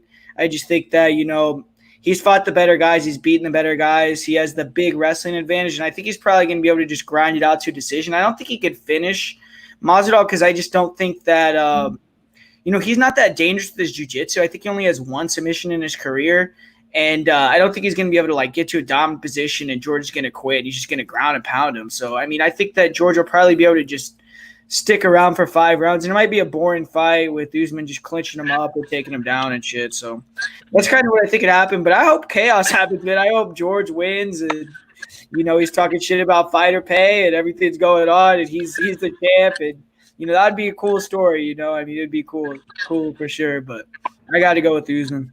Yeah, hey man, I got to put my sunglasses on. Hey, that bottom left square is icy down there with that WWE Championship. What's up, Millie Mills? Hey, let us know what you think about this fight, bro. How you betting it? Hey, we got John Cena. I was gonna try to come up with a creative name for you, bro, but I ain't had nothing. Yeah, aka Apollo Crews in there. You know what I mean? I could put that one on. Do your thing, bro. But yeah, I mean, like I said, I already took Usman heavy favorite right when he opened up at -280 because I already seen it was at 300 on people's books, and I actually feel way more confident in this fight compared to him fighting Gilbert Burns. I felt like Gilbert Burns is dangerous on 3 different levels. Jorge Masvidal is only dangerous on 1 level. With that being said, that level he's gonna bring some violence though. Violence. This man is gonna bring the violence. It's gonna be Saturday, right? But he's telling everybody it's going to be a Sunday because he's inviting them to a baptism. So, I mean, he definitely has the confidence that he needs for this fight. But when it comes to confidence and fighting skills, Kamaru Usman, I believe he's a step above him. His striking isn't there. So if he stands and tries to strike with Jorge Masvidal for 3 rounds, I believe Jorge Masvidal will win 2 rounds. After rewatching the Kobe fight versus Usman, Kobe was actually winning some rounds in there, And the thing that scares me about this is that Kamaru Usman didn't shoot for any takedowns on there. So if he really tries to approach this fight the same way that he did with that one and don't use his wrestling, it's going to be dangerous. But, Jorge Masvidal doesn't have his coach in his corner. I think that's going to play a big part for Kamaru Usman. Yeah. So, I got Usman on this, but I do like to sprinkle a little bit of money on the underdogs that I do believe gives a lot chance. So I sprinkled on Jorge Masvidal to win by TKO. Yeah, Andre, talk about that real quick. I mean, to me, he said that he thinks it's going to be a big thing. I mean, in my opinion, not having Mike Brown in his corner, I don't think that's going to be the biggest deal. What do you think? You think that Mike Brown not being in the corner is going to be a big deal for George? Nah, just factors in the style and type of person that George is. You can obviously, he's like that mentality of Mike Perry. Alpha male. Clearly, what we ended up seeing last week, he don't need the corner. He had his lady do it, to do it. And George kind of has that mentality. He just doesn't speak it out like that, And on top of that, you always got to end up remembering when you go out there, your coaches are always with you, mentally, period. Even if they're not in the corner, they're always there. Just like me, I have a team that's automatically shown that honestly it's out there, and then I have my brother plus my pops. My pops at home, my brother's in the stands. But regardless of the situation, he's always with me, doing anything and everything that I do. So at the end of the day, that's how I end up feeling on George right now. That you're still going to get that same George. It's just right now it's going to end up happening. Can he? Where's his body going to be after cutting 20 pounds in 6 days? So his thing is going to be more mentally for him right now. But it ain't going to be his coach. His coach is there. Always. Yep. Very nice. Nikki, what you thinking about this, my man? Me, I'm on How you betting? What you thinking? How are we cashing them checks on this one? Are we throwing Usman in the parlay? Are we going Usman by decision? It's Usman by decision. Getting crazy and going George round 2, round 3. We sprinkling. How are we betting it? I'm not sure what I'm doing with the sprinkle, but I am taking Usman, I think, by decision at plus 170-ish. Yeah, I was surprised Usman was that the decision for Usman was plus money. I thought it would be minus, so I was kind of surprised by that. Yeah, I saw it's value. It's all about value. As you guys know, when you're betting, you need value. Otherwise, you're not. That's why it's called gambling, people. That's why it's called gambling. My man John agrees with the highlight himself. Says that round 2 prop sounds real nice. So Man, I hope he's right. I hope George gets the knockout. Oh, hey, this is one of them fights that I'm not going to be mad if the opposite side of what I think is going to happen. You know, I think Usman's going to come out just because of a little interview that I saw him do today. It was on one of them little pressers, and they were talking. It was live today in Abu Dhabi, and they were saying, "How do you see this fight going?" And he goes, "Look, whatever I say, I do. I said I was going to stand with Kobe for 24 minutes and finish him. That's what I did. Whatever I say, I do. So look, if I decide to come out and strike with George, then I'm going to win the striking match. But if I want to come in, take him down, and make him squeal like a pig, those exact words. If I want to come in, take him down, and make him squeal like a pig, that's what I'm going to do. So that just tells me Kamaru's a smart dude, really high fight IQ. I don't think he's going to dibble-dabble with George that much. You know, he's going to have to sometimes, but I think he's going to do what Kamaru does, put his head down, not like Askren in the wrong place, just begging to get kneed. He's going to find his way, press George against the cage, kind of different takedowns, but y'all remember when George fought Maia and Maia finally got him down in the first round. George was looking good getting up. He was looking fresh getting up. Everybody's saying this is a fight. Second round, Maia does the same thing, gets him down. George was a little bit slower getting up. Third round, Maia does the same thing. George just kind of looks defeated. Like he's still there, but that's kind of how I see it going. Kamaru pressing him against the cage, holding, getting double unders, chain grappling, dropping down, singles, doubles, just always making George be on the defense and then not squeaking out, probably winning a decision. So yeah. The difference with that fight to me, though, is I think that Masvidal's going to be able to stand up from under Usman a little bit more than Maia. I mean, Maia has a lot better control, so that could be a little bit different, but I think Usman is going to hold him against the cage and stuff like that. And the clinch, just get him against the cage and do what he wants with him. Well, yo, we got you outside of a tattoo parlor. We can't be keeping this man all night. He's in SoCal. It's 7:30 p.m. Things about to pop off. You better be rocking that mask, you. You know what I'm saying? We ain't trying to get you out in these streets getting that V. You know what I'm saying? We call it the Steve V around these parts. But for keeping you so long too, Andre. I'm sorry. Yeah, no, man. No apologies. Thanks for having me. Oh, for sure, man. Like I said earlier, it was the honest truth. Anytime you want to come on, I think I sent out a tweet with you in it earlier. I know Nick did, Guru. We'll follow you. You follow us. You ever want us to promote you? You need us to shoot something out for you on any of our Twitters or just anything. Just holler at us, man. Your family now, so we got you, my brother. You can find Andre Ewell. The very most important thing you need to do. If you do anything that I tell you to right now, go hit that subscribe button on my man Andre Ewell's YouTube channel right now. Hit that subscribe button, but don't only hit that subscribe button. This is what you need to do. Take notes. You see that little bell out to the side, all right? You're going to click that little bell, and you're going to think that that's it. YouTube trying to hit you with that okie doke these days, guys. You got to click it. There's a little arrow. You have to click all because you want all his notifications. You don't want partial. You don't want 35% of this shit. You want 100% of my man's content. Hit that bell notification. Hey, and y'all go show my man love on his videos now. Andre Ewell YouTube. You can find him on Twitter at Day24, DAII 24_Dre. That's Twitter. And then IG. Here's another big one. My man puts that content on IG. DAII42. Boom, boom. You heard my man Nick trying to steal your boy's thunder. So DAII42 at IG. So anything else you working on, Dre, that you want to plug or? Nope, that you got everything that I needed. Just follow my YouTube, Andre Ewell. Follow my Instagram, Dave42, and follow my Twitter. Granted that I still be having trouble trying to figure out what my Twitter name is, but appreciate y'all automatically having me, man. Nothing but love and respect, and everybody that jumped on here just to end up viewing. with the odds. Hey, nothing but love to all y'all as well. Appreciate Hey, y'all. my And then pleasure. I just wanted to say one more thing, man. Dude, next fight, man, Fight a Factory X guy, bro. They're all calling you out. It's like you have a fucking beef with the whole camp after you beat Martinez. So it'd be cool if you beat up Yusuf Zalal or Gutierrez or something, man. They're all calling you out, dude. Hey, Get him. no, you're not lying about that. So tell them, look, they already know what it is. Like, you know, a good saying that Nipsey said, you know, it was like, hey, I'll sock you out too. You know, so it's the best line in the world. Like, oh, hey, you want your home? Bring your homeboy too. I'll sock him out too. So hey, What it is. Yes, sir. Yes, sir. All right, man. Shout out to Andre. Appreciate you rocking with us, brother. Like I said, anytime you want to jump back on, just let us know, bro.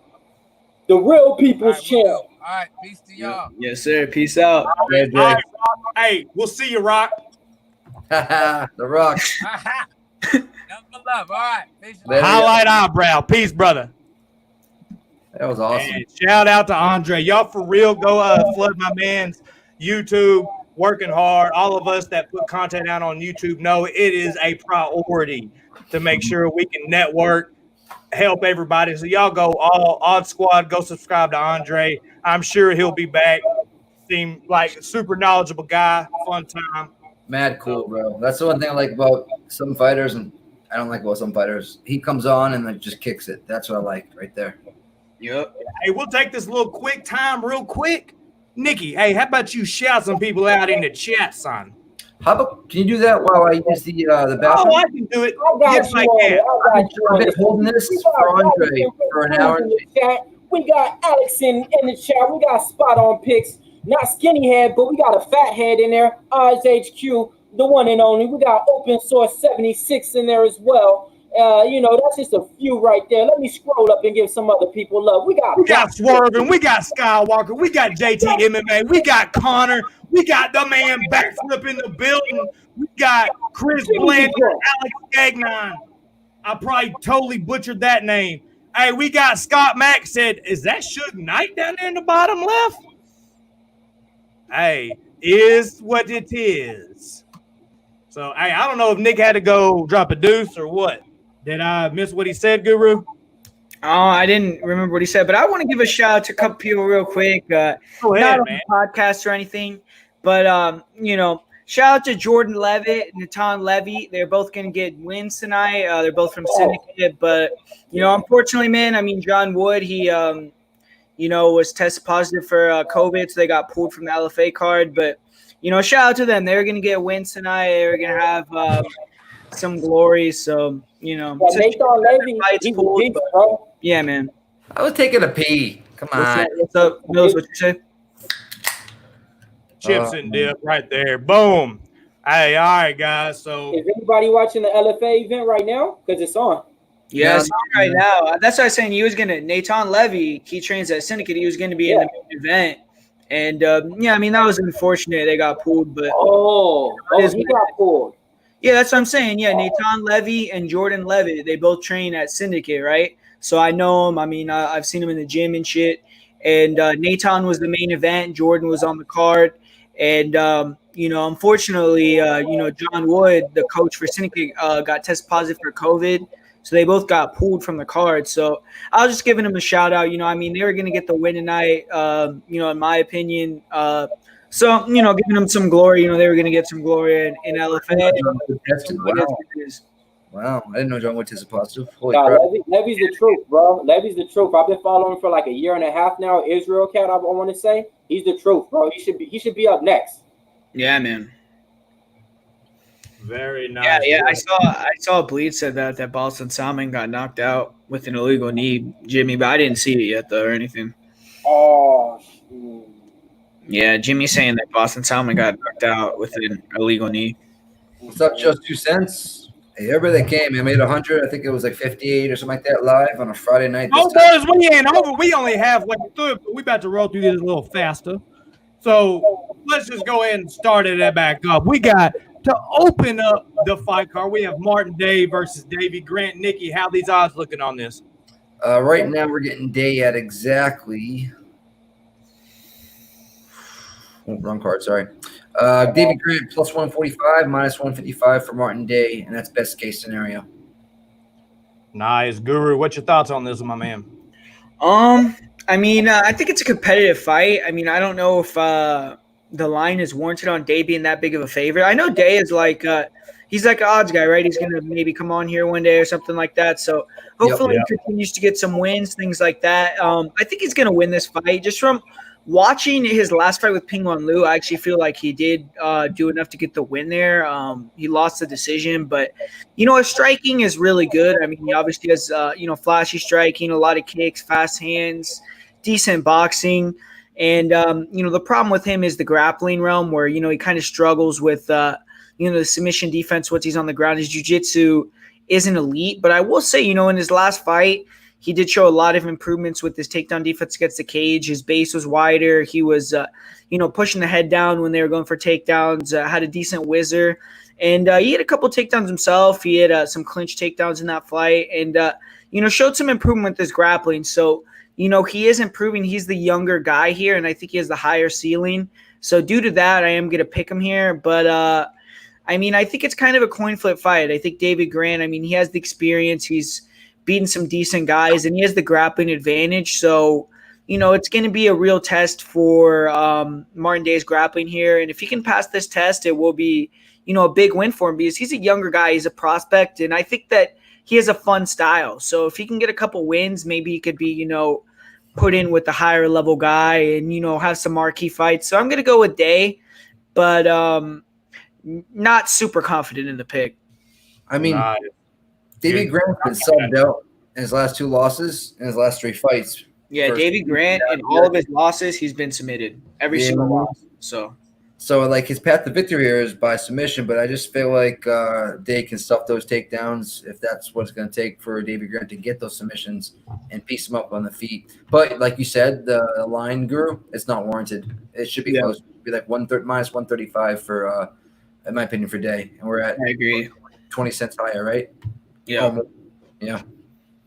Yeah, no, like when I first started watching tape on this, I was all over Day. Then I reached out to him. He reached back. He was on Fight Island. We just couldn't get things lined up. So super cool guy. He's probably going to come on, break down some fights, kind of how Andre did. But then I started looking more into it, and I got a little nervous because, David Grant, he's going to come out. He's going to look to grapple him. He got the bigger, we're not messing with the smaller cage anymore, so that's not going to quite benefit him that much. But Day does get taken down. But ultimately, I like Day in this fight. I think it starts on the feet. Grant, not very good striking. Day's an excellent striker. As long as he can stuff those takedowns. When Grant gets him at the against the cage, let's see some underhooks. You know what I'm saying, Day? Let's see some underhooks. You know what I'm saying? Get your back off the cage. Get to the center. Rock your striking. So the pick for me is Day, but I'm not super confident on this pick either, man. This is kind of a stay away fight for me because of a couple reasons. One, I'm on Day, and I can't tell if I'm on Day because I'm being biased because we've had conversation, or if it's because it's the first fight of the night. And man, if I get the first fight of the night wrong, it kind of fucks my whole night up sometimes. I've heard tell you about this. Last night I spoke to Martin Day at 10:13. I'm like, tomorrow at 9, will you be available? And he goes, nah, man, I'm in the thick of my weight cut. Sorry. So that was 10:13, which was 8 hours ahead of that. So there was 4 a.m. his time, 5 a.m. his time. Yeah, so super cool guy, man. Super cool dude. Cool as can be. Right. I hope he stops the takedown. Making history too. First fight on Fight Island. Shout out to Martin Day. Y'all go. I think it's Martin Day _ or just type in Martin Day. You'll find it. Go follow him as well. Real cool, real Guru, down to earth guy. What's up? Go ahead. Yeah, the thing that worried me about Day, if I'm being honest, is that fight on the Contender Series where he fought Jamie Alvarez, man. That fight. You're a vet. Jamie's a vet, but yeah, his takedown defense and his game on his back looked horrible in that fight. I'm not trying to trash on the guy, but it looked better against Ping Wan Lu, but Ping Wan Lu is a striker, right? So it's it's still a question mark. That's why I'm not confident. Davy Grant could take him down and make him look real bad. It's possible. But I hope Martin Day, I hope he's made some improvements. It looked like he made improvements. I mean, I'm not going to say he hasn't made improvements, but made enough of an improvement to where he can handle an actual legit grappler that has submission skills, not like a striker who was trying to grapple him because he was getting outstruck, where it's not really his forte. So this is a harder matchup for Day here. So I think that Grant definitely has his opportunities to get the win here, but I hope Day pulls it off, and I think he's going to be able to win the striking battle, so I'm going to pick him here. So, boys, if we betting this, how we betting? We betting the over-under? We betting Day by finish? When you look at it, Davey Grant, he's never lost by decision. All of his losses are by submission. Yeah. So he was all his fights by submission. Hey, so y'all know, just got an alert. Davidson Figueroa awaiting second COVID-19 test. Okay. So he might be out of the 125-pound contest. We meant to talk about that in the very beginning. So if you didn't know, Joe B against Figueroa, that fight might be up in the air. Yep. I would say maybe David Grant late finish, maybe like pinpoint the second, third round and maybe pick him inside the distance. But to be honest, I would just pass on this fight. I wouldn't bet on it, in my opinion. So Grant round 2 plus you made it on a point. 1575, and then Grant by round 3. Wow. Well, I'm picking Martin Day, not Davey. But yeah. Oh, okay. So Day, then that's plus 625 and 2, and then and Day and it's plus 1100 in round 3. Yeah. Not bad. Yeah, I stayed away from this fight myself. Well, I didn't stay all the way because I like to have a little bit of action in each fight, in a parlay at least. But on this one, I think the smartest bet is that the fight's going to go the distance. It's the first fight of the night. Fight Island. They're gonna be nervous out there.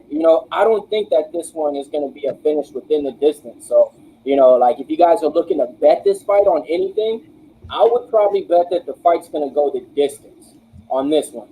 That's just my take on it. But like you guys said, Day definitely is the favorite on here. But, Grant, like you said, Mo, he wants to hump his leg. And Day already knows that, so he says he got something for him. He's training out there in Hawaii with Max Holloway, not with Max Holloway, but in the same state as Max Holloway. So, you got to kind of question who is he training with, the quality of training that he's been doing. But, so with that being said, I don't want to mess up on this first fight either and have me looking at all my other bets, second guessing them. So, I'm going to kind of stay away and just do a chicken wing and Hennessy night on that. Now we fapping this fight. Chicken wing and Hennessy. There you go. What was that? Chicken wing? Chicken wing and Hennessy. Y'all do Fireball and popcorn. So I've been Chicken trying to look it up, like Fireball. I see people, but He's not on the white boy. Hey, bro, I can't mess with no Fireball either, bro. I can't mess with I'd Fireball. rather sip out the hen bottle, bro, than the Fireball. Fireball is like I'll sip out both at the same damn time. But it's crazy. same damn time, sip out both of them. But if I was to pick, just the Fireball because that sugar in it keep me going all night. You know what I mean? You saw Clint on some Fireball. He was amazing. He was hammer time. He Shout out to Clint. Let's shout out to everybody right now that's rocking with odds. We got the boy Boston Nick. We got MMA Prediction Guru. We got MMA Locker Room Mills. You're rocking with your boy.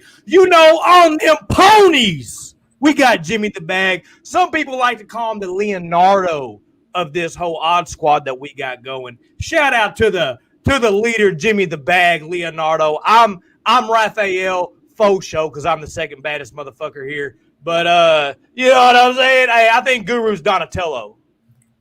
I'm Michelangelo, bro. I don't even know. Like, to be honest, I don't even know. I know who the Damn, Guru, you know who the Ninja Turtles are, bro?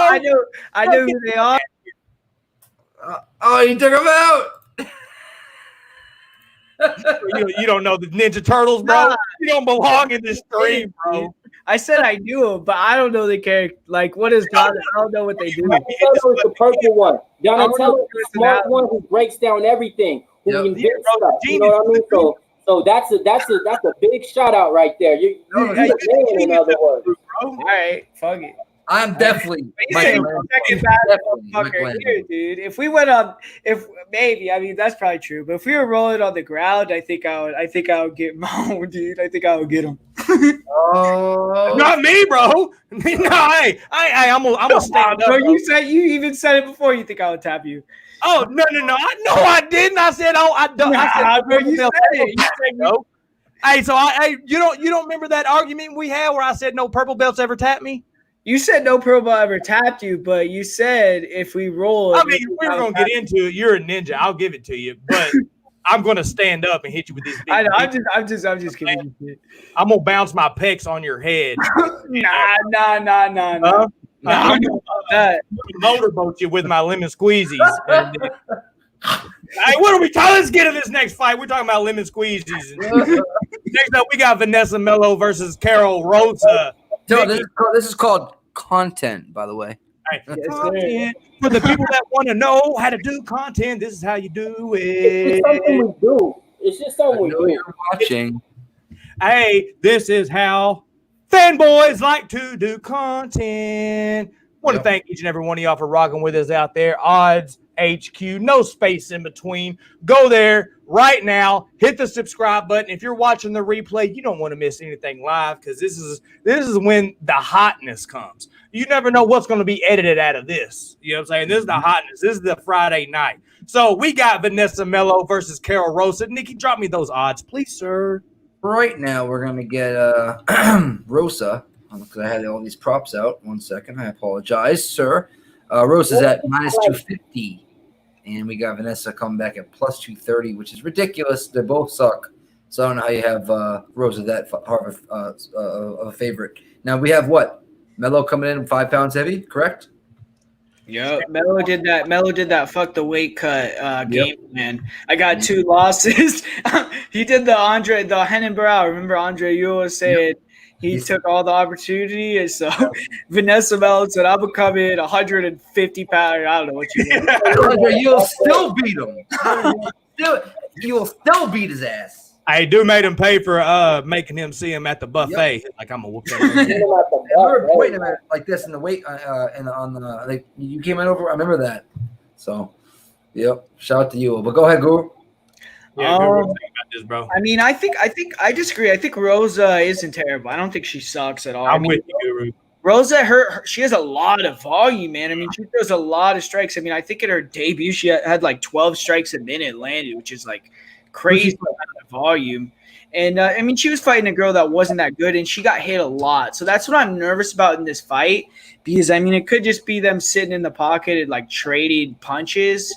And Melo did come in overweight, so maybe she's gonna have, a little bit more power, things like that. But at the end of it, I mean, what I think about it is Melo. I mean, she's super slow. I think Rosa is way faster, and I think Rosa throws straight shots down the middle, and Melo likes to throw hooks, like wide shots, and she's really slow. So I mean, I think Rosa is gonna be able to pick her off with the straight punches, with the low kicks, and just kind of dominate, win a decision. And I think Rosa is kind of good. I mean, I think that she has potential to maybe be like hovering around the top 15, the lower level of that top 15.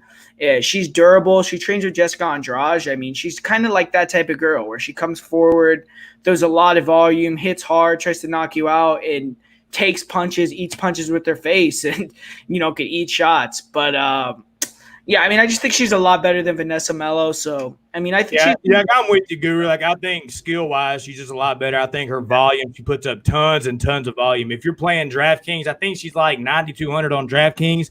But guys, Melo has no striking defense. She blocks punches with her face. And like Guru said, what he meant by Melo throws hooks to where Rosa throws straights. Guys, straight punches, point A to point B, always beats wild hooks. You know what I'm saying?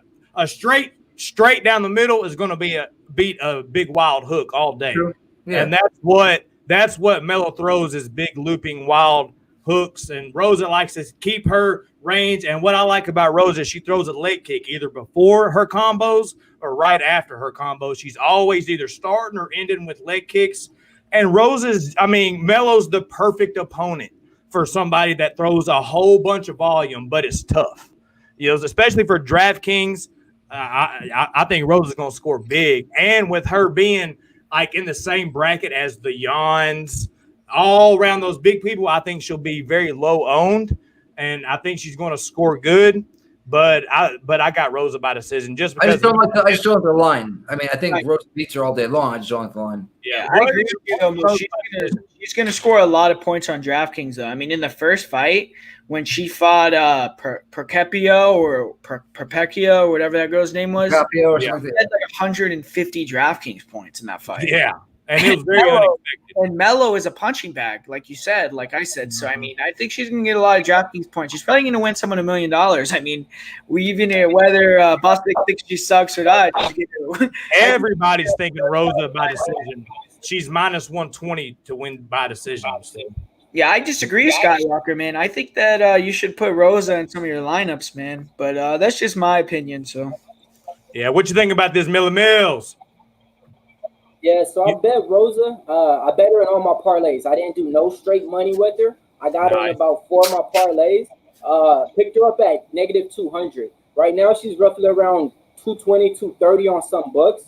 When it comes down to it, she has 1 fight in UFC. The girl that she's fighting, she has 2 fights in the UFC. But I mean, they're against opponents. I mean, you know, she lost to Tracy Cortez and I think Irene Aldana or something like that. You know, but when it's all said and done here, I mean, Rosa looks like she's coming to show up. The only thing that kind of worries me, though, is like her last fight. She was outstriking her opponent, but she was getting hit. So Rosa stands around. She's there to get hit. She's not great with her footwork, so she's not really trying to dodge the punch. So, you know, when it's all said and done, she's there to be hit, you know, but this is a kind of a confident bet that, you know, you should definitely throw in your parlays, just depending on where you got it at. Both their footwork is absolutely horrible. So you're going to see both girls just trading in the pocket. Their footwork is horrible, literally. Yeah, as far as betting this fight, it's kind of seeming like a hard fight to find a good angle to bet. You know what I'm saying? Because you got, you know, what if Melo wins? I don't think she's going to win a decision. I don't see how Melo wins if she wins at all. But yeah, I'm fapping this fight all day long. Fireball popcorn. So hey, do y'all think that there's any chance Rosa could finish her? Because Rosa inside the distance is plus 394. This is the thing about women fight. Like nothing unexpected happens. What's supposed to happen in a women's fight usually always happens. So it's not like a heavyweight fight. You know, it's not like you're fighting a knockout artist. So, you know, like usually whoever's supposed to win this fight is going to win this fight. So for all the bettors out there who like to bet fights, you know, if you bet on women's fights 9 times out of 10, you probably have a better chance of winning those fights because they're easier to predict like these compared to betting on a heavyweight fight or, you know, a fighter, a striker against a grappler. So, I mean, when it's all said and done, I would just bet Rosa just to be safe.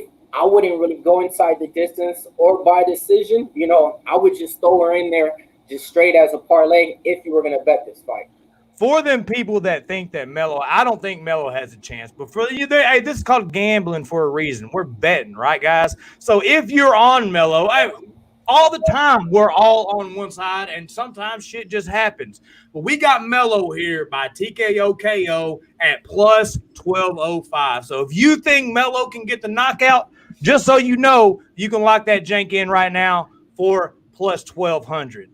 So I personally don't think it's happening, but you never know. Mo, you can get both girls by decision. You can get Melo by decision at plus 315 or 320, and then you can get Rosa by decision at exactly it's minus 120. No, yeah, there's juice on it. Yeah, you can't. It's gotta be plus odds to take both. Yeah. No, can't do it. Hey, so next up, I'm gonna have to throw it to the man with the name Guru in his title. Talk to me. Okay, we got Raulian Paiva versus, drop this name for me, Guru. Go. Zhalgas Zhumagulov. Boom. Damn. Follow that ass, people. Follow that ass. I said that perfect. Hey, Nick, what are the odds looking like on this fight, bro? Right now you're getting Zhalgas at exactly here. Let's see. Plus 155. Come back to Paiva at minus 165. It's Millie Mills. I'll let you pop this one off. What you thinking about it? You got to play. You looking one way or another, my bro? I definitely got to play on this. I'm a Paiva fan, so I locked him up. You know, I liked him in all of his last 3 fights. You know, I'm not gonna say what he did to the last opponent, but he definitely won that fight. Okay. With that being said, the other two fights that he lost, I believe he lost one by a split decision. Then he lost one because he got cut in the fight and was still ready to go. So technically, we're looking at a fighter that could be 3-0 in the UFC. You know, in my eyes. But he's fighting a guy who's making his debut. I'm not too impressed with him. I love Paiva's reach. I believe he's like 5'9". The other guy he's fighting is about 5'5". I think I love this fight. This is one of my plays that I locked up earlier. I wish I would have waited on it because the money did come down. I think I got him at 180. Now he's on like books for like 170 and stuff. So, I mean, I actually think he has a lot of ways to win in this fight. You know, he could piece him up on the feet. As we've seen before, his grappling isn't that bad. And the guy that he's fighting isn't going to try to take him down. Guru hit his name on top. I'm going to try to pronounce it. We're just going to call him Master Z for now. With that being said, Z, he does have a chance, you know, if he can take him down and turn this into a different fight. But is he really going to do that on his debut versus Paiva? So I love. He cuts the cage off, Will, but I think Paiva came in how many pounds overweight, Will?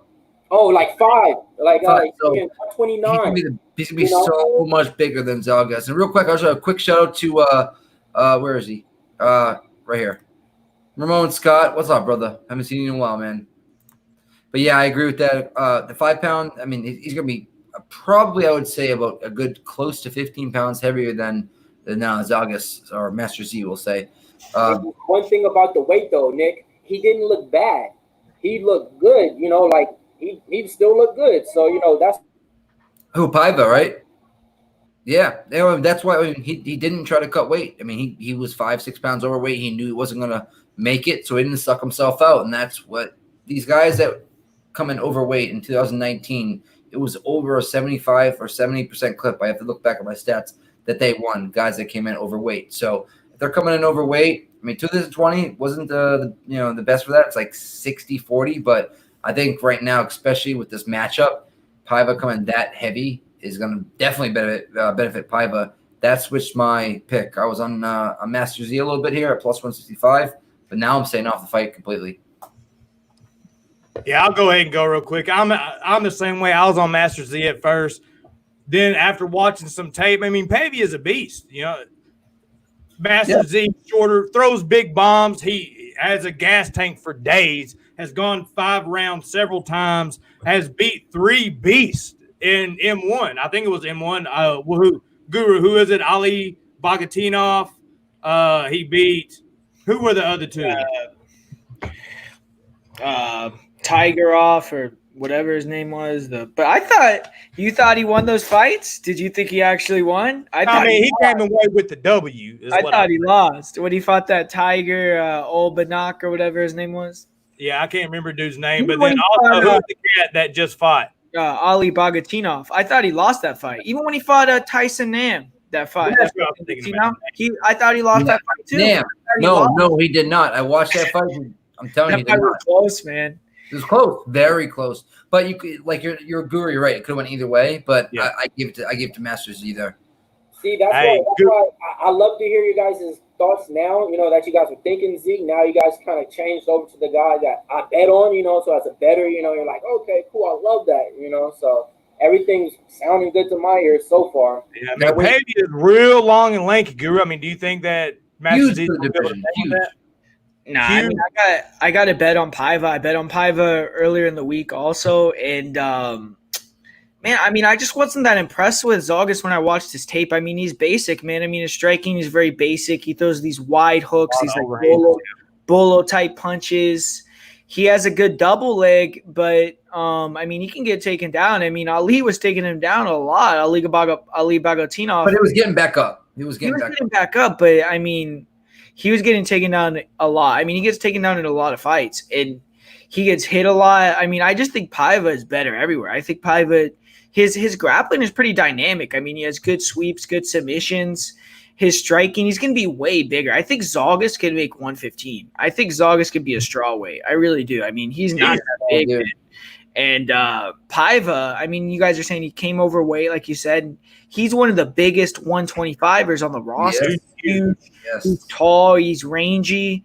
The only thing I don't like about it, Guru, hey, what do you think about? Paiva, he fights with his hands down because he's one of them fighters that likes to use his head movement. Do you think he could get caught by one of them crazy overhands?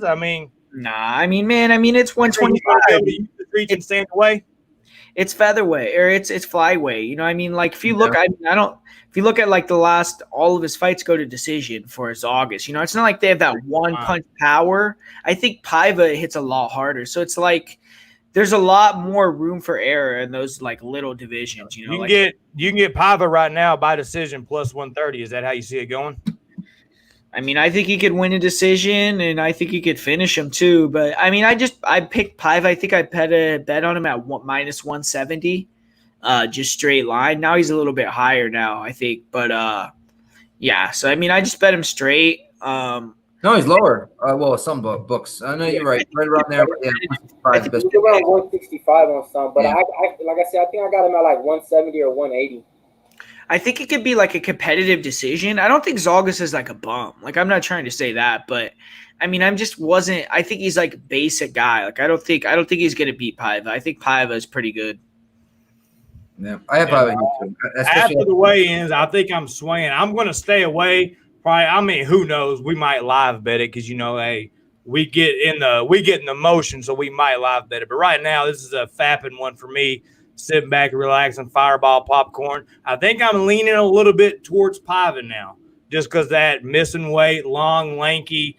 If Master Z tries to change levels and come in, Paiva has those knees up the middle. He throws uppercuts. He's going to be ready for those. So that's enough on that one. Let's get on to this next one. Next one right here, we got Marcin Tybura versus Maximum Grishin. How are those odds looking? Nikki? Right now on bet, at least on best fight odds, they don't have it up. It's a pick'em. I'm sorry, you're right. It is a pick'em. Before I had Roman. I thought the King Kong Beast was gonna beat Tybura, but right now I'm on Tybura. Yeah, and it stayed. The weird thing about this line, it stayed the same the whole week. It never jumped because I played it a little bit when it first came out. Then I wanted to wait a couple of days and see if it would change. But this line didn't change at all. And like you said, Boston Nick, like I was on King Kong, in the original fight, and he got COVID, had to pull out. My bad, he didn't get COVID, but had to pull out the fight.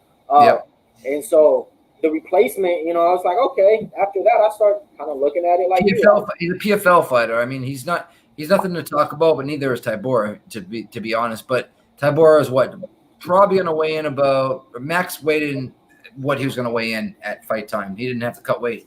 Tybura was I think he was 251. Yep, right. And that was probably him trying to cut up, but it was 255. So that was him cutting a little bit of weight, probably most likely. So you're probably going to see Tybura around 260-ish or right below that. And Tybura weighed in at 252. 252, yeah. Okay. So he tried to cut weight, that means. So 265 is the limit, so he didn't cut weight. 265, I'm sorry. So he didn't cut weight, but the bigger guy we all know is Tybura here. You know what I mean? If he uses he's way bigger. Yeah, his grappling wrestling, if he just implements that, it's his fight to win. That's what I'm hoping. He's not going to pull a stupid. I hope he has at least a smidget of fight IQ and understand that this guy is a striker. And Tybura has decent wrestling, decent grappling. You know what I'm saying? He can get you down. He might be able to sub him. He might be able to finish him. It's just that gas tank. You know what I'm saying? And we're talking about heavyweights here, so I haven't really watched a lot on Maximum, to be honest with you. I watched him PFL a lot. And he has about 6 fights in PFL. I will say this about his opponent that he's fighting. All right, his last 12, 14 fights, he only has 1 loss, and that's to Magomed Ankalaev, the guy who's going to fight Ion Cutelaba, the Hulk. So he only has 1 fight over. 1 loss over his last 12 fights, and it is to a guy who's good. With that being said, PFL is a whole different league, whole different establishment. I actually think that they're lower than Bellator. So with that being said, the competition is not there, especially in that weight class that he was fighting in. I put a play on Tybura. I locked him up at even money on him. I like him. He has a stat out to where I think he averages a certain amount of takedowns for the heavyweights in his weight class. So with that being said, I think he will use that once he is getting outstriked on the feet, if he is.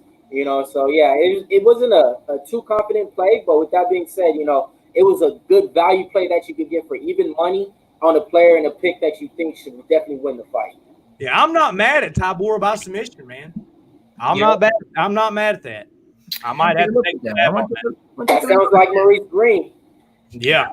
My Plus pick is 15. I don't mind that. Yeah. I got Tybura, man. I mean, I think I got Tybura.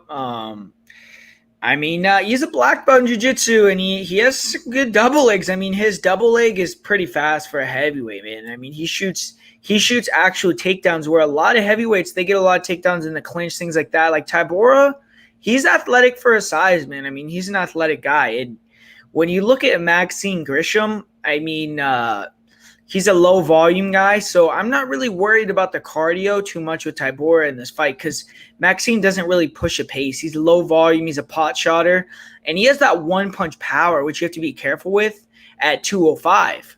But I'm not sure that he's going to be able to knock out Marcin with one shot, like a one punch. Coming up to heavyweight now. And when you watched Maxime's fights when he fought Jordan Johnson, who's a UFC veteran, he's a 205er. He was getting taken down by Jordan Johnson. And I don't know, man. I think if Tybura takes him down, he's going to be able to control him pretty easy. He's going to be way bigger than this guy. He's taking it on short notice. And when you look at his career, he's 18-1 as a light heavyweight, which is a sick record, right? I mean, that's a great record. You can't talk shit about that, 18-1. But as a heavyweight, he's 11-6. So, I mean, he loses like almost every other fight when he fights at heavyweight. So, I mean, and he hasn't fought a heavyweight in a long time. And not the UFC caliber, right? Yeah, exactly. He's a good fighter. I mean, I think if he goes to 205, he could win some fights in the UFC, but he'll beat Gian Vellante. Yeah, I mean, but I think Marcin is going to take him down and control him in this fight. I think he's going to be able to do it. I mean, there is a possibility Maxime gets a flash knockout. I mean, that's definitely possible, but I'm going to go with Tybura. Very nice. Let's see what Grisham would be if he. Hey, well, it's only plus 205 if he catches that KO. So I don't know. Tybura by submission is somebody in the chat said something that I want to clarify. JTMMA said Grisham got a win over Volkov back in 2020. No, he meant 2010. Yeah, Jack Attack's from across the pond. They're a little off sometimes. But I'm just playing Jack Attack. I love you, bro. Yeah, no, I was talking about Grisham by knockout is at plus 205 right now. Yeah, I know you can get Tybura by submission. What you said, plus 850? Yep, 825. Excuse me. 825. That sounds lovely. I think Grisham. I figured that juice would be more on Grisham by KO. I think Grisham in the first round. I think he's going to finish in the first round, or he's going to finish like late in the third round. So I mean, I think if he wins, I think he's going to get a finish. Hey, do y'all like the under 2.5 in this at plus 117? Is that enough juice on it for you? How much? I would have. Under 2.5. It is at plus 117. 117? Yeah. No way. Yeah. No way. Play that. No way. Yeah. Because No. Tybura could just grind out a decision. Yeah. I see some wrestling. Somebody's making his debut in the UFC. Like Clint like to say, when somebody's making a debut, he likes to fade him. With that being said, I mean, he's moving up to heavyweight too. So I definitely want to take that. And it's like a week's notice. So Yeah. Hey, we'll take this time real quick. We got 152 people in here. Y'all could be rocking with anybody. Y'all rocking with us. Us four regular Joe Blow fanboys. That's right. That's what we're doing here. And 152 of us fanboys, we kicking it, talking fights, and each and every one of y'all are welcome anytime we're on to come rock with us. Hey, y'all come on, hit the subscribe button, hit that bell notification, click the button, hit all, because you never want to miss a broadcast. Hey, also hit that like button. That's how YouTube knows you enjoy the type of content that we do here. And if you look at the bottom scroll, that's the odd squad. That's everybody. That's not us four. Yes, That's sir. everybody in the chat. That's the odd Yeah. squad right here. And Hey, y'all, hey, the chat is Odd Squad. We are all one, son. All right. Hey, on Twitter, Instagram, y'all start using that hashtag Odd Squad. Hey, we'll get it trending on Saturday night sometime. You know what I'm saying? We Look still at the shirt made. Look we're at the gonna, shirt. we're gonna make it to the moon, kid. You hear me? Yeah. just my 2 cents. I agree, man. I didn't like that he weighed 252. I was hoping that he would weigh 240 or under. Yeah, same here. At and- least 245, I was hoping. He's at Ankos MMA for this one. So he's over there in Poland again. And I don't know. I mean, he was at Syndicate. He was at our camp. So I'm obviously going to be a little bit biased in terms of saying that he should have came back and all that. Which, I mean, I think he's going to come back. But it's just the situation right now, everything like that, that he had his camp over there at Ankos MMA in Poland. So he could have been having some lesser coaching, lesser sparring. But I'm still gonna roll with Tybura. So, but yeah, I was a little bit worried about the weight. Let me ask you guys: did anybody else bet that one, or am I the only one on that I one? didn't bet it, man. So, me personally, I don't know about Mo and Nick. No, I didn't. I'm thinking about dropping a little on that plus 825, though. I ain't mad about that. Yeah, I know first that- edition. I mean, that's you know, Clint's on Tybura. that's not bad at all. Clint's on Tybura. I know that. Yeah, Nah. Tybura. I mean, he is like he's a good wrestler for a big guy, and he's a black belt. So it's like if he takes him down, he'll probably control him. So it's like Exactly. And he has all that extra mass. Exactly. You know, like if you're a bigger dude and you're technical, I mean, it's a disaster. yeah. How you get up? You're not gonna be able to get up. And how much did Grisham weigh? Was he what was Like his 220 something, I think, Yeah, like 225 or something. he was light, yeah. Like barely made the cut. All right, let's get on to this next one. I'm kind of interested to hear y'all's pick on this because I was big on Santos. Not to say I'm not anymore. That 40 mark kind of scares me. I want to hear what y'all are thinking. Chat, you too. We got Leonardo Santos versus Roman Bogotov. Nikki, how are them odds looking? Right now we got Santos at a best case minus 172. Come back at plus 162 with Bakatov. Nice. Millie Mills, what you thinking about this? All right, so I mean, everybody's talking about Leonardo Santos coming in, 40 years old, prospect, of UFC. So I mean, it should definitely be a good showing for him. The guy that he's fighting, though, they say is just a wrestling monster. He just shoots for the takedown. Santos, he has two different ways to win this. He could definitely win on his feet with a knockout, or else he can actually submit him, which we all know that's his specialty in. I believe after watching my man's Guru's prediction, he said he's like a 4th degree black belt jiu-jitsu, or even BJJ at that. But I mean, he's fighting somebody who's undefeated, so you can give him that. But then again, you got to look at the competition that he's fighting. Is he fighting UFC calibers opponents? The thing that scares me is, Santos always taking these breaks in fights, so he's undefeated in the UFC, so you got to give him that. When it's all said and done, the 40 years old, now that I think about it, it don't scare me. Yoel Romero was 42 years old fighting Costa, and I was at the fight in Anaheim. At the state, Anaheim at the Honda Center. So he was 42 years old, putting on a great fight performance. So with that being said, the age shouldn't slow him down. I think Santos has two different ways to win this fight. A lot of people are taking this fight as a fight that's not going to go over 2.5 rounds. I don't feel too confident with that. So, I'm not going to bet the fight going to decision, but I did lock up Santos straight, and then I put him in 2 parlays as well. Honestly, I mean, he's 40, like you said, right? He has, but it's not like a 40-year-old that's been fighting nonstop and getting his chin checked nonstop. He's undefeated in the UFC. He has literally, since 2015, 1, 2, 3, 4 fights and 4 canceled fights. So, like you said, he has multiple ways to win this fight, and I honestly think that he wins this fight on the feet or on. He knocked out Stevie Ray with a quick 1-2. Yeah, that was like a 1-2 pull. right. Just run it. Sick. One shot knockout. Yeah, one shot overhand right, slept That him. was nasty, man. So, I mean, believe it or not, I actually think these odds would be in the minus 200s, and we're getting him right now at like minus 175, as low as minus 172. he's parlayable, I think.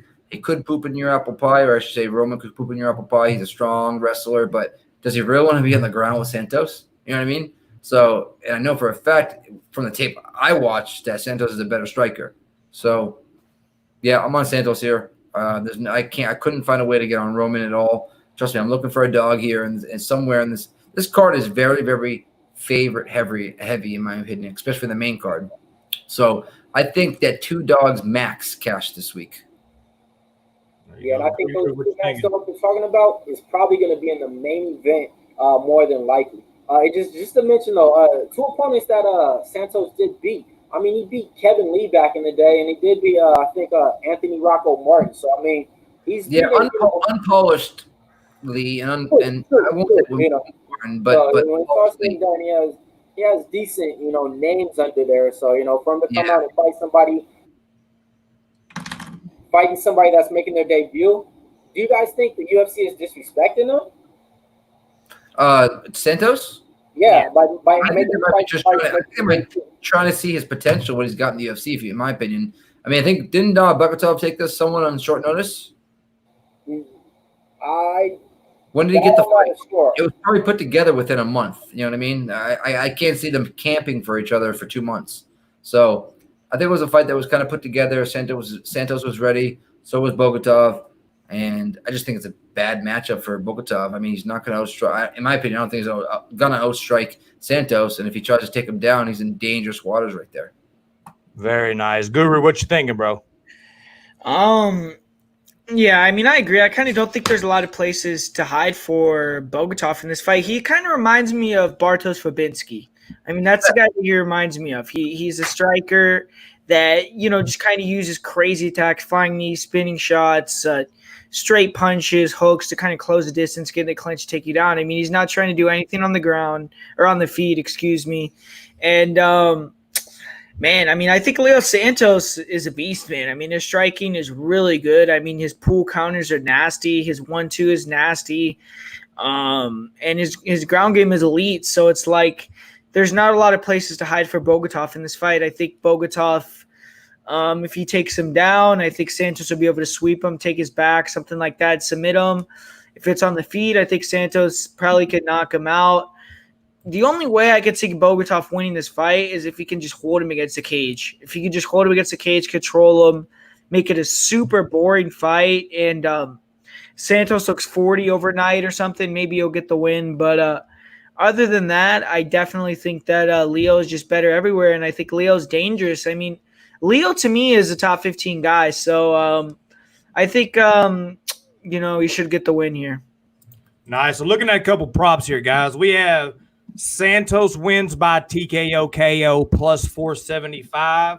We have Santos by submission plus 255. And then that sneaky Bogatov, if he can sneak out a sneaky decision, plus 210. Are y'all taking any action on that, or is this fapping?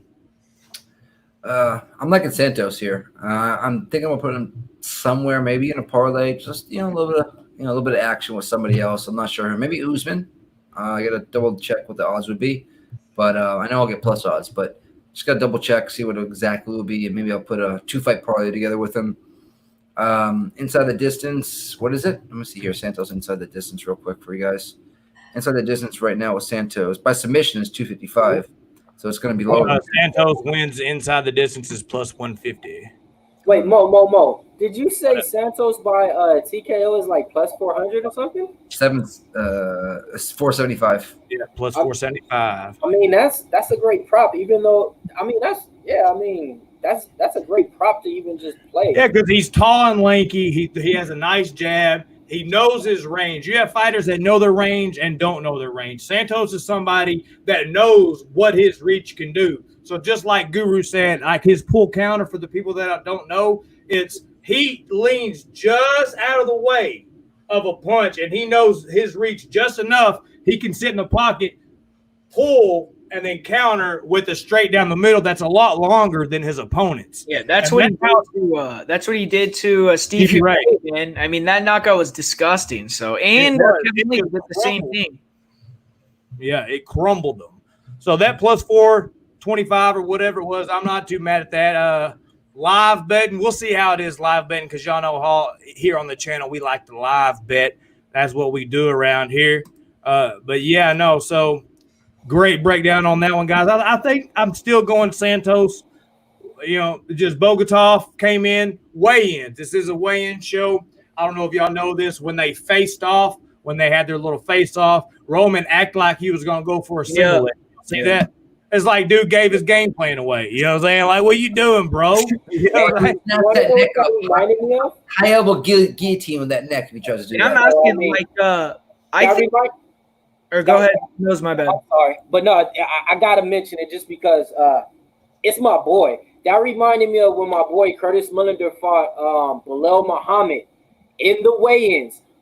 Curtis Miller started hopping around. Bilal Muhammad grabbed for his leg and let him know, I'm going to shoot for a takedown in that fight. And my boy Curtis Millender ended up losing that fight, got held down by Bilal Muhammad for 2 rounds. And that's how he won. He gave out his game plan, but when it's all said and done, that's exactly what it reminded me of. Because I seen it live and I was like, oh, man, let me text him again and call him. And this, I mean, when it's all said and done, what happened, you know, but it reminded me of that. Yeah. And I was saying, do you guys think Bogatov will win fights in the UFC? Because I actually like his style. I think that he's going to win fights, but this is a bad matchup for him. Yeah. Because he's a strong wrestler, man. If he can fight somebody that he doesn't have to really worry about that submission so much, he can come in, pressure, cuts the cage off well, level changes, and he's going to be getting takedowns. But you can't count on that against Santos. He's too slick, 4th-degree black belt. And for the people that don't know, I mean, that's serious chops. You know what I'm saying? So Santos was licking his chops whenever he feinted to take him down. You know what I'm saying? You know, he was like, I'm going to fuck this dude up tonight, tomorrow night. Hey, Mo, sorry. I got to give a breaking news shout out to Chad Bowman, first time viewer watching the show. Shout out. There you go. Big Chad in the house, son. We're going to take this time right here, roll through the chat. Nikki, drop the beat. All right, that motherfucker looks like the Big Show. He looks like the Big Show. Well, it's the Big Show. We got Bank Builders up in the house. We got Mike Robinson. We got the MMA fan here. We got Just My 2 Cents. I love that name. MMA. I'll show you your Bank Builders again. Jackie Tack, UFC boy. And then we got here a couple other people here. Mike Robinson, Jason Derulo, Riley Kennedy. I mean, I can go on and on. Johnny DeSico, Jimmy the Drunk up in here, huh? Brandon Jimmy the Drunk. Right? And go on and on and on. There's 138 people watching right now. We appreciate every single one. We wouldn't be here without you. Hey, take the time right now. We're rolling right now, 2 hours, 21 minutes. This is our gift to y'all. If this is something else too, because this has kind of been in topic and discussion, and we like to keep it transparent around here. We are viewer friendly. So y'all tell us, not in this chat right now, maybe after this video posts in the comments, be honest. Would y'all like to see us bust out a 30-minute video, an hour video, or do y'all like these videos that we just shoot the breeze, talk? Because in my opinion, the only way we can break down a card is if we have this type of dialogue. You know, we could throw some stuff up there, but y'all let us know, because it is a topic of discussion, because we want to make sure that we're bringing the content that y'all want. So make sure you smash that subscribe button. A faux show. And then I'm going to say real quick, you didn't shout him out. Shout out to JTMA, man. Go subscribe to his channel, too. I mean, I shouted that son of a bitch out. Jackie boy. I'm talking about Boston just now. He didn't say his name. But go to his channel, man. Subscribe to his channel, because that fool is on every live stream. I mean, he's like the fucking hardest working predictor of the game, dude. So you got to give JT some credit, man. Shout out to JT MMA, bro. Hey, love me some Jack Tag. I've been showing Jackie out all night. Damn, I never heard it. Yeah, ball. Hey, our bad, Jack. Hey, we didn't know Nick was being a douchebag. Jack, put a 7 in there if I was a douche. Dude's gonna put 45 sevens. We're gonna get to the next fight. Hey, next up we got Makwan Amirkhani, Mr. Finland. Some people say that I look like him. Versus Danny Henry. Hey, Nikki, I'm not gonna give you a chance to rebuttal that. Give me those odds. Mr. Who? Hey, odds. All right, right now we got come back on some prop bets. real quick. Scrolling down. I apologize. Right now we got Mr. Finland at -190. It's too much. -192. Come back at +180. Best case scenario for Danny Henry. Very nice. Millie Mills, what you think about this, bro? So when it comes down to it, both fighters, they're not coming up. They don't really fight with a well-established camp, So I'm not going too much in to see which one had a better training camp, even though they're locked up in this quarantine and making their first debut on Fight Island. The guy that he's fighting, Mariquani, I believe, Henry, his last fight that he won. With that being said, it was over somebody who I actually think should make a push in this weight class division. Somebody that's I'm looking forward to getting on the show too as well. He beat Hakeem Dawodu, I want to say, in the first round. But in that first round, if I recall the fight right, Hakeem was winning the fight. So Henry, I believe he has 3 fights in the UFC. I'm not too impressed over his competition that he won, besides Hakeem. On the other side, Mr. Mariquani, however you pronounce the name, Mr. Mo Arkansas in the building, same resemblance, John Travolta himself. I ain't fucking look like John Travolta, bro. No, watch your John fucking, Travolta. hey, watch your fucking P's and Q's, Suge You know Knight. that. Yo, Suge, watch your mouth, bro. But no, on the other side, Him, I'll take. John Travolta can shut up your ass, bro. John Travolta. I got names for days, man. Hey, it's all good, bro. Hey, we go back and forth, bro. All right. But no, so the guy that he's fighting, Mariquani, he has about, I want to say, 6 fights in the UFC. The only guys that he lost to is definitely well-established names. Arnold Allen and Shane Burgos. A lot of people say Mariquani likes to gas out, so he's real explosive in the first 2 rounds. I bet him. I got him at 190. I actually think that he could win the fight 2 different ways. I think that he could submit him. I think that he could even knock him out as well. So I'm not going to bet anything on the distance just because I already got money on him straight. And I have him in a few parlays. But what I did was this. Just because I went heavy on him, his opponent, I threw him in 3 other parlays that I had from the other event. Head action, eh? So he's live right now. So, if Henry wins, I'm still going to win some money. But the play here is on Mariquani. That's the play here. Mariquani is what we'll call him. Nick, what you thinking about this? It's Mr. Finland or pass. I can't even say dog and pass here. But I'm not betting it. This is I'm fapping this one all day long. But Mr. Finland. He kind of looks like me, but I'm a little bit better looking, as you know. But that's about it. This fight right here is probably the most uninteresting fight on the card for me. So yeah, it's I think McElroy's going to get some takedowns. What you thinking, Guru? This is one of the fights I'm least looking forward to on the card. Man, I don't think Henry is that good. When he just leaves his chin out there to be hit. And when he fought Dan Ige, landed that left hook, knocked him out real early. Even Daniel Tamer was having a lot of success hurting Danny Henry on the feet. And Henry, Tamer? Yeah, little Tamer. The horrible Tamer? What's up?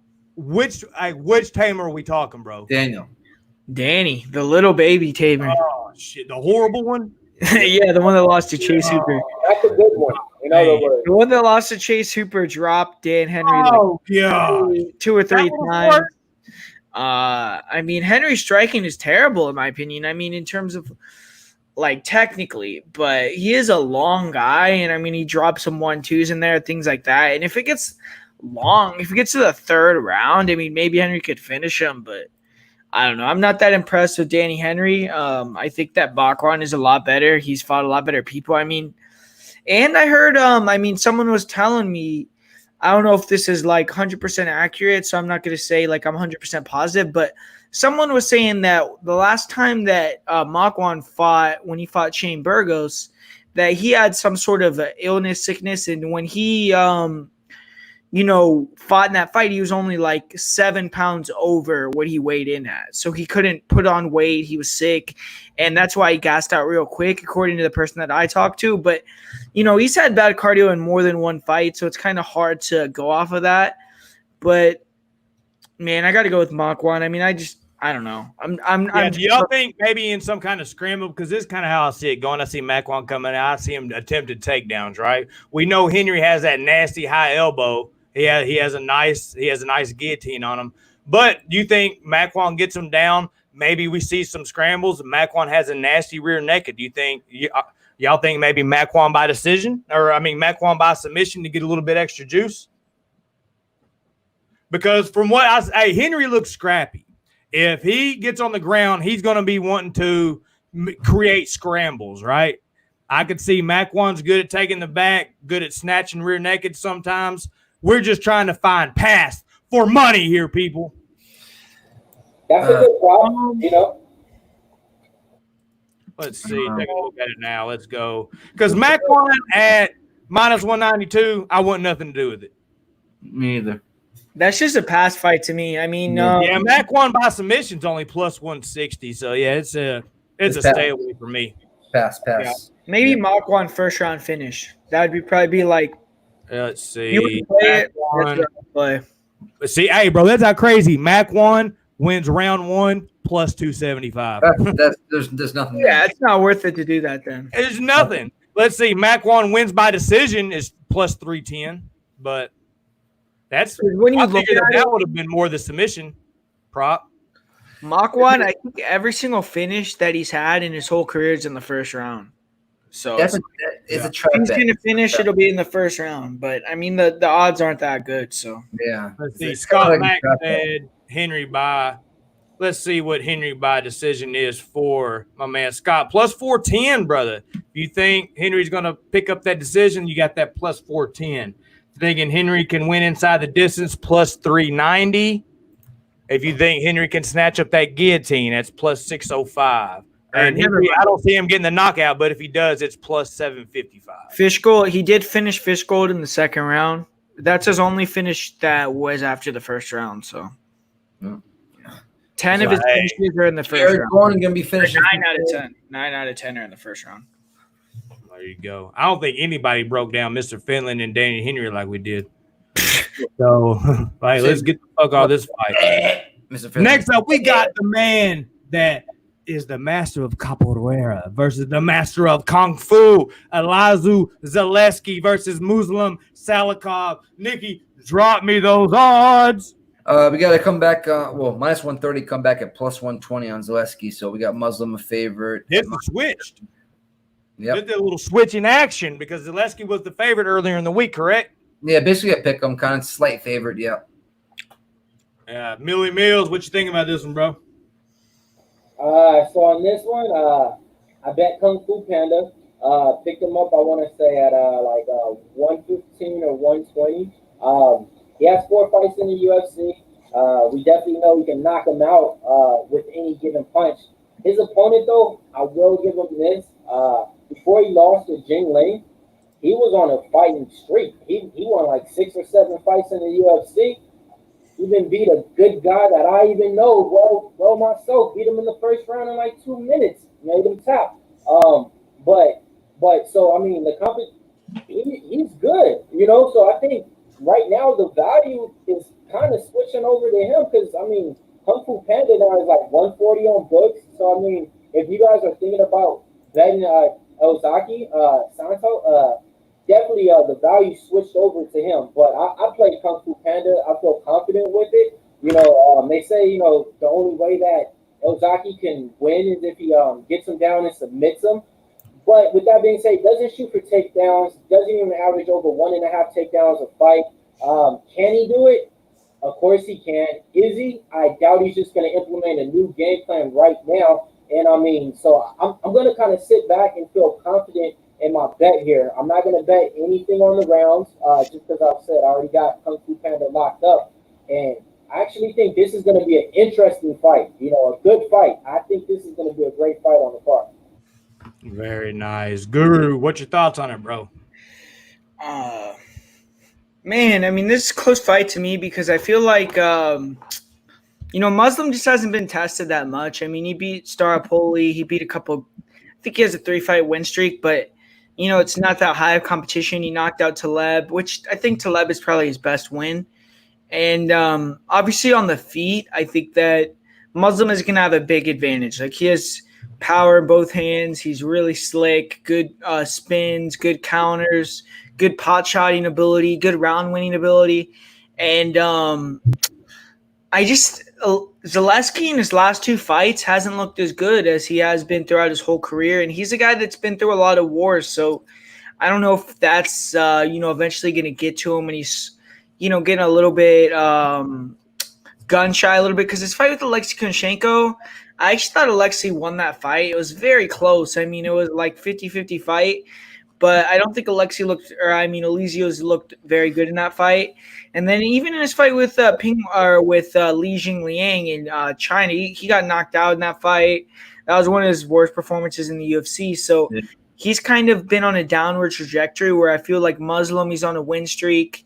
He's looking good. I mean, he's a guy that has like 70 knockouts between, his karate career, his kickboxing career, and his UFC career. I mean, which is crazy. I mean, knocking out 70 guys. Wait, 70 knockouts.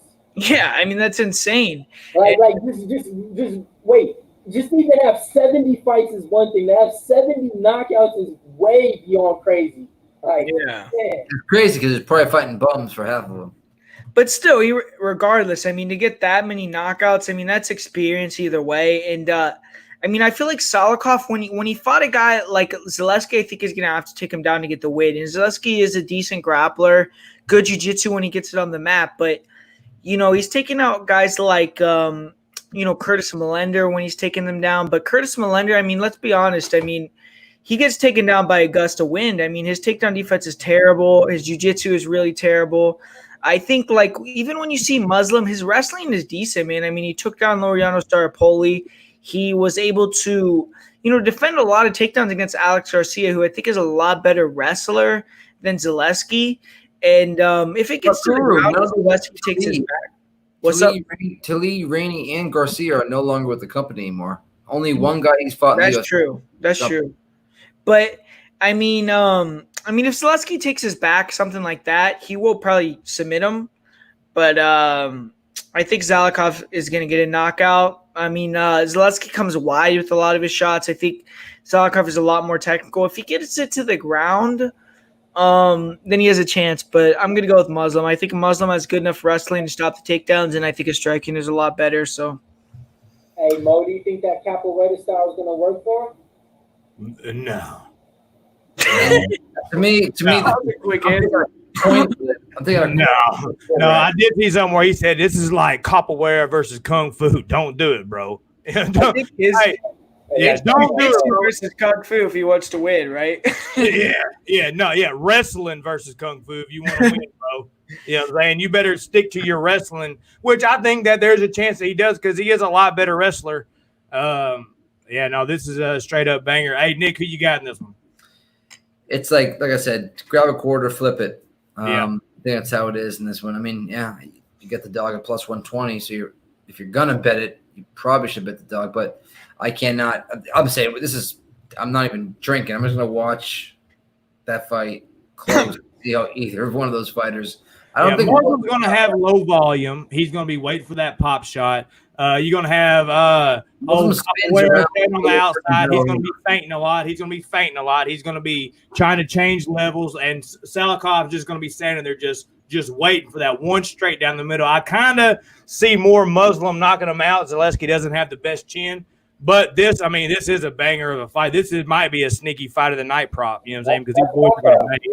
That's what I thought. And the thing is, though, I will say Muslim looked really tired in that third round versus Staropoli. And the last 2.5 minutes, it was just him circling away and kind of coasting to the decision. Where Zaleski, maybe he's going to have a chance to turn it up late in the fight and get him out of there. But I think Muslim is the better fighter overall. Let's check some of these props. Let's see. Real quick, Zaleski's been finished one time in 5 years. And he's had like 7 UFC fights. But the thing is, his last two fights, he got finished in against Leach in his second to last fight, and then the fight after that, it was arguably he lost. So it's like, but he got finished, he's going on a downward trajectory. It seems like, at least maybe he'll turn it around, but All right, let's look at a couple of these props. Let's see how we gonna make some money here. So let's say Salikov comes out, gets that KO. You get plus 160 on it. I don't know if that's enough juice for me for a prop. Plus 160 Salikov KO. Nope. No way. Now, then let's see. We got Santos. Santos, he can get the knockout. Plus 950. Yeah, that's crazy. I think I was looking though. If you look, I think remember I said he had all those kickboxing and kung fu fights and all that. Yeah. Out of 100 fights or something like that, close to 100 fights, I think he'd been knocked out 2 times. No, yeah. So I mean, decent competition here, not. But I'm still. I mean, I don't know who he's fighting in kung fu. You like Elzaki, huh? As a bet, I can't tell you to bet either one of these guys, but you have to look seriously into prop bets here. Yeah. Hey, you want to know what I would love right here? What if Salikov, dude, has been in the dojos working on his BJJ game, his grappling, comes out, snatches the sub, you get plus 2,800 on it. I think he's gonna sub his ass. I think his wrestling is good though, man. His wrestling isn't bad. I mean, I don't know. He took down that Star Poli guy, and even when he fought Alex Garcia, I don't know. I mean, I think his wrestling is pretty good. So, but that's just my opinion, I guess. Yeah, there you go. So we broke that. Hey, probably didn't nobody break down that motherfucker like we did either. So let's go. Hey, right here we got the main event of the prelim, son. This one right here, I was super on Vulcan in the beginning. Jerry, hey, at weigh-ins, man, Jerry's big, man. I think I'm still on Vulcan. Nikki, drop me some odds, my brother. Right now, you're getting Vulcan at exactly minus 145-ish, depending on the book. And then you're going to get a comeback, best case scenario, plus 138. Usually it's a little bit lower than that, or it's about 130 average. In my opinion here, I think that, honestly, when I saw Jerry's body, he's got a big, wide back, but I think Vulcan's going to take him down. Whoa, bro. What are we talking? What are we checking people's V's out, or what are we doing? Are we talking fight, or we're talking model physiques? What are we talking about? He's got small head, small body. Nick watches the weigh-ins to get dates. Yeah, he does. He's like, hey, boy, his back sure does V out. just that's it. No, man, I wish he had. All upper back. All upper back. So I think Vulcan's gonna on a 1-2 shoot for a takedown, take him right down to the ground. That's what I think is gonna happen. I mean, short, simple mic drop. That's it. I like Vulcan here. Mic drop on that ass, Melly Mill. Speaking of mic drop, how about you drop the mic on this one? Let us know what you're thinking, bro. Yeah, so I mean, I'm a big Vulcan fan. Since his first fight in the UFC, been a big Vulcan fan. I actually thought he was the one person who could beat DC when DC had the belt. I thought Vulcan can maybe catch him with one of those quick little hooks that he does when he catches everybody, when he breaks up out of the clinch and knock him out. So, I was on him ever since then. I never hopped off. His losses that he got, I think he got one to Anthony Smith. That's a bad one just because I'm not too high on Anthony Smith. Can't wait to fade him when he fights Rakic. So Vulcan Ozdemir. I love this guy. The guy that he's fighting, you got to really look at the competition. I don't really know too many names that he beat. C.D. Galloway, I think, is one. He beat King Mo. That was like a revenge fight, with that being said. So I locked up Vulcan Ozdemir from the beginning of the week. I got him at 150. Then he dropped down to 145. This in the main event is my biggest play of the night. So this fight really comes down to a lot for me on the card. But I really like Vulcan a lot on this card. I feel like he has the talent, he has the skills. All right, so let's look at this. The guy that he's fighting, do you think that he can beat any of the people that Vulcan Ozdemir beat?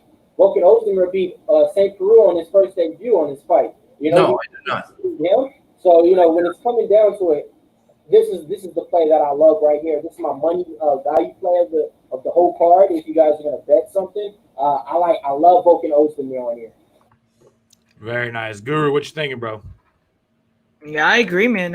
If you guys watched my video early in the week on my channel, my most confident pick was Vulcan, and I mean, I just feel like when you look at Jury, and you look at the guys that he's fought. I mean, he's fought some decent names when you just look at the names on paper. Like if you're just looking like CB Dalloway, King Mo. I mean, you're looking at these guys, you're like, okay, these are some good wins. But when you really look into it, I mean, these guys are done. I mean, Brandon Halsey, I mean, these guys are washed up. I mean, they're old. They're at the end of their careers. And he was feasting on these guys. So his level of competition has been really low, in my opinion. I mean, Volkan's been out there fighting the guys in the top 5, top 10 of the light heavyweight division, the beasts. And he's been winning, he's been losing. But, it is what it is. I mean, when you're facing that level of competition, you're going to get some losses. And, Jury kind of reminds me of Rakic a little bit, where he's a big mobile guy where he can move around. But the difference is, to me, is I think that, I've seen Brandon Halsey take this guy down, take his back. I've seen a lot of guys take him down. I think Volkan is a lot better in the grappling realm, and I think he definitely could take him down and dominate in the grappling if he wants to do it that way. And I think on the feet as well, I mean, Jury uses a lot of that movement where he's moving around. He's kind of herky-jerky, but his hands are down at all times, and he comes in real sloppy sometimes. I think Volkan could catch him and knock him out in the first round also. And, man, I mean, the other thing about Jury is there's a lot of things that he has to change too. I mean, Rizin, the first round is 10 minutes. So he's used to having a 10-minute first round.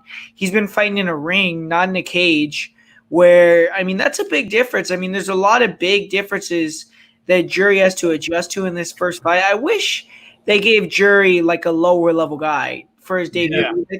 I think I would be all over Yuri if he was fighting less competition. Because if you go watch Nate, who throws bombs, like how many wins does he have by knockout?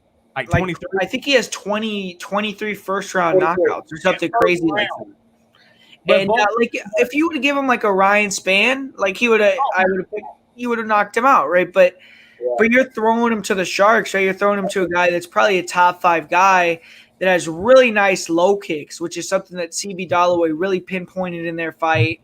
His power, I mean, he has one-shot knockout power. He's super durable. I mean, we're talking about Jury's knockout power, and Volkan has one of the best chins in the UFC. So I don't know, man. I just feel like a lot of things pinpoint towards Volkan getting a finish inside the distance here. And, I'm going to go with Volkan. I'm pretty confident in that one.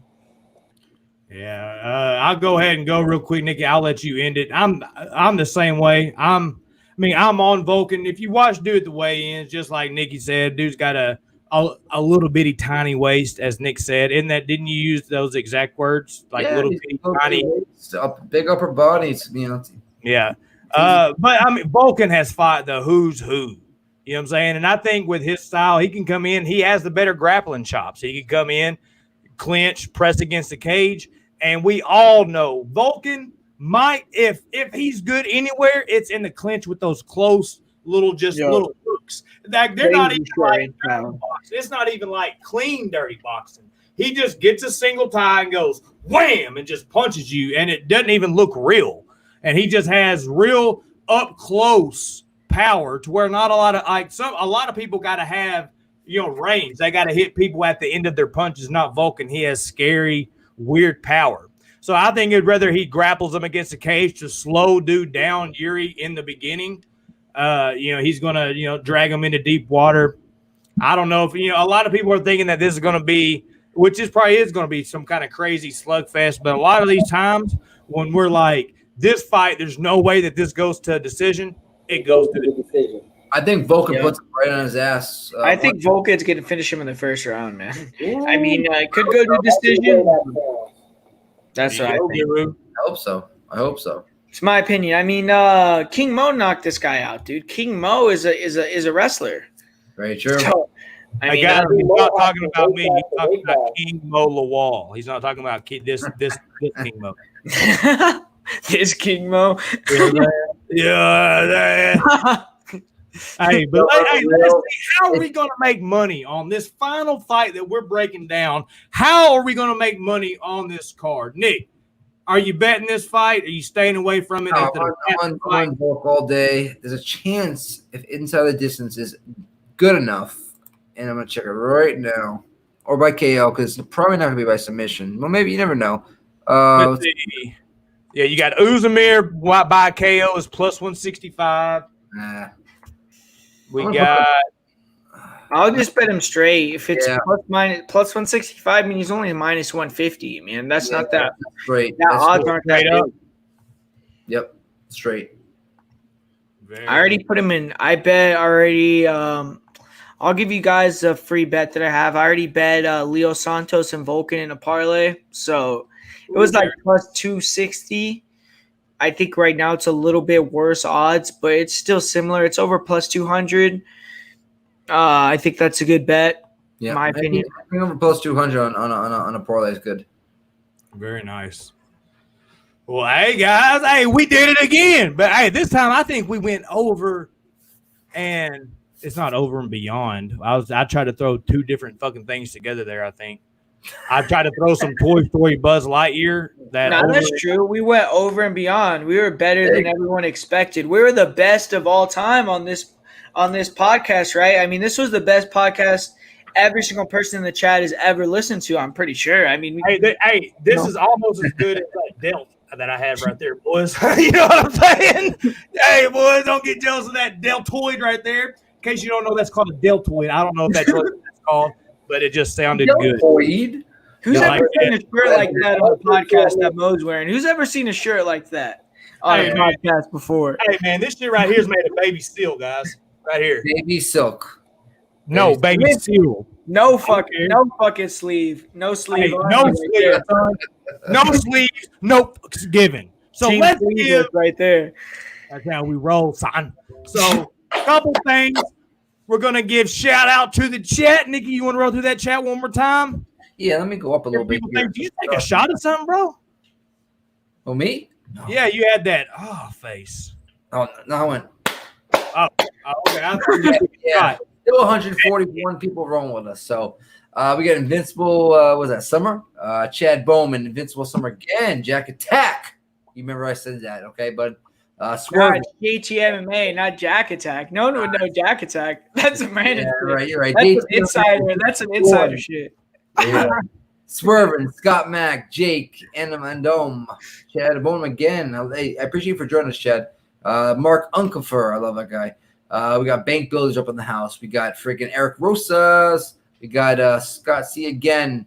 And everybody else that joined us. We got Luch. Was that Luce Fox? Oh, I think you're that name is sweet. Yep. Luke Fox. Luce. Swerving. Hey, Swerving said, Nick, you're a fucking animal, bro. Like, hey, that's that. Shout out to all the chat. Y'all know we kicked it, had fun.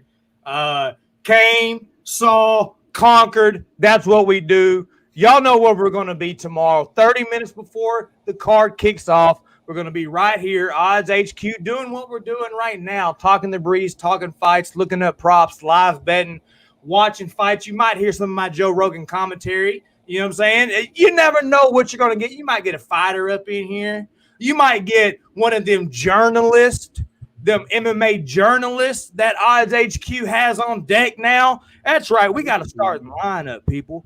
That's right. We got people we can pull in now. Uh-oh. We're in the game. Before we get out of here, we're going to give a couple shout-outs. Hey, Mr. Mills, let them know where they can find you, my brother. You can find me at MMA_locker room on Instagram right there. You can find me on YouTube as well, just the MMA locker room. Then as well, you can also find me on Twitter, MMA locker room as well. Tomorrow, you guys catch us in there, bringing in some good bets, good live props for you guys. I got a segment called Bet Your Lunch Money. I'm going to be going over about 5 good props on there. That's definitely going to give you guys something to bet on and bring some cash in. Just the record on that, I'm 4-9.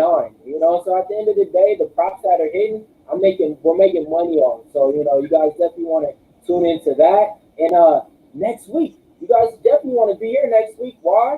You don't know who's going to be here, what fighter is going to be here, what journalist is going to be here.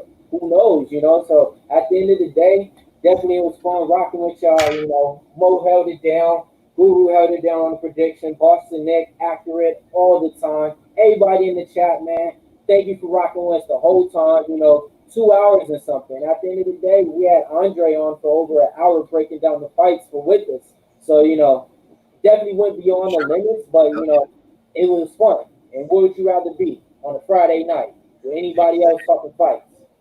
We got COVID going on. You could be hanging out with us.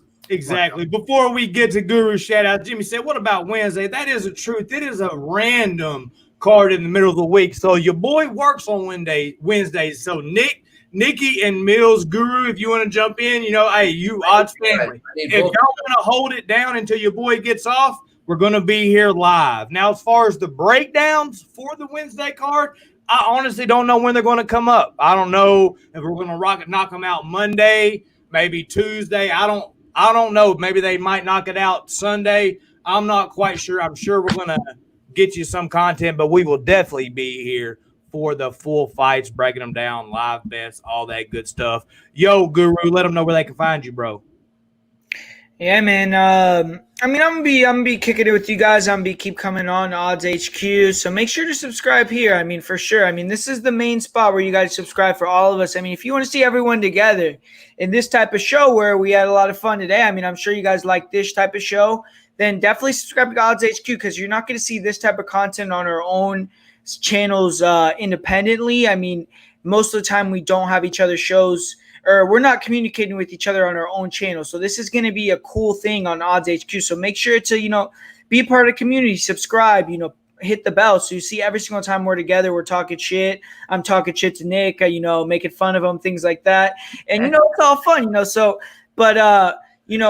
you want to catch me on MMA Prediction Guru, I do make my picks on Monday. So you'll be able to see a lot of the picks that I do early on, everything like that. I give a free parlay, my most confident picks. So make sure to subscribe to my channel. Like I said, I'm on the road to 10,000. And so it's real cool. And subscribe to all these guys too. Mo Scream TV, Boston Nick, Mr. Fat Fist, MMA Locker Room. And we're all doing independent content, but it's all really good independent or together. And, it's fun to subscribe to these guys that are independent because you get to see original raw content. You're not seeing, MMA Fighting USA Today where they're, they're a little bit, there's people telling them what to say. We're just completely raw off the cuff. We're going to say whatever we want. We're going to tell you guys exactly what we think. We're going to tell you guys every single play that we have. And it's going to be totally raw and really cool. So, if you guys want to be a part of it, make sure to subscribe to all those places. And it's really cool to have you guys part of the community. Absolutely, man. You nailed it. You nailed it. Odds HQ gives us the freedom to do what we want to do when it comes to man. content. So that's why we're here right now. It's for you guys. It's for us. I love doing this. This is the most fun I've had in a while. So I hope you guys had a lot of fun. And let's cash these freaking bets tomorrow. Let's say these bookmakers, okay? Nick, tell them where they can find you, bro. Hey, Mr. Fat Fist on Twitter, on Instagram, it's @BostonNick_UFC, and YouTube is Boston Nick MMA, but I do all my content on Odds HQ, all one word. Are you going to be like jumping and moving, ducking and dodging? I'm going to be hooking and jabbing, sticking and moving. Woo! And for your boy, this is Mo Scream TV. That's where you can find my YouTube channel. We're going to try to change that. Like I said earlier, send us some suggestions. If you have any names thought out, anything like that, shoot them our way. We might not take them, but you know what? You might come up with a gem. Probably going to be better than the Brady Punch. But Mo Scream Fight P1 on Twitter. Mo Scream MMA on Instagram. Another thing, I just made my Instagram like a week ago. I'm at 50-something followers. Guys, if y'all can, once your boy hits that 100 mark on the gram, we're going to start doing live IGs. You know what I'm saying? Whether it's live tape study, because your boy can't get hit with that copyright strike on IG. Yeah. We can watch some tape, break it down. You can see how we do it in the lab. You can see how we do it in the lab. Or on nights like the other night, your boy was up at 1:30 a.m., watched an old school WCW Monday Nitro. Might throw that up for y'all. So you never know. Mo Scream MMA. Follow us. Follow Mr. Fat Fist. Follow MMA Locker Room. Follow the Guru. This is your boy Mo. Odds HQ. Subscribe. UFC 251. UFC Fight Island. We're out. Peace. And for you out there, you can follow me at Ben's Daddy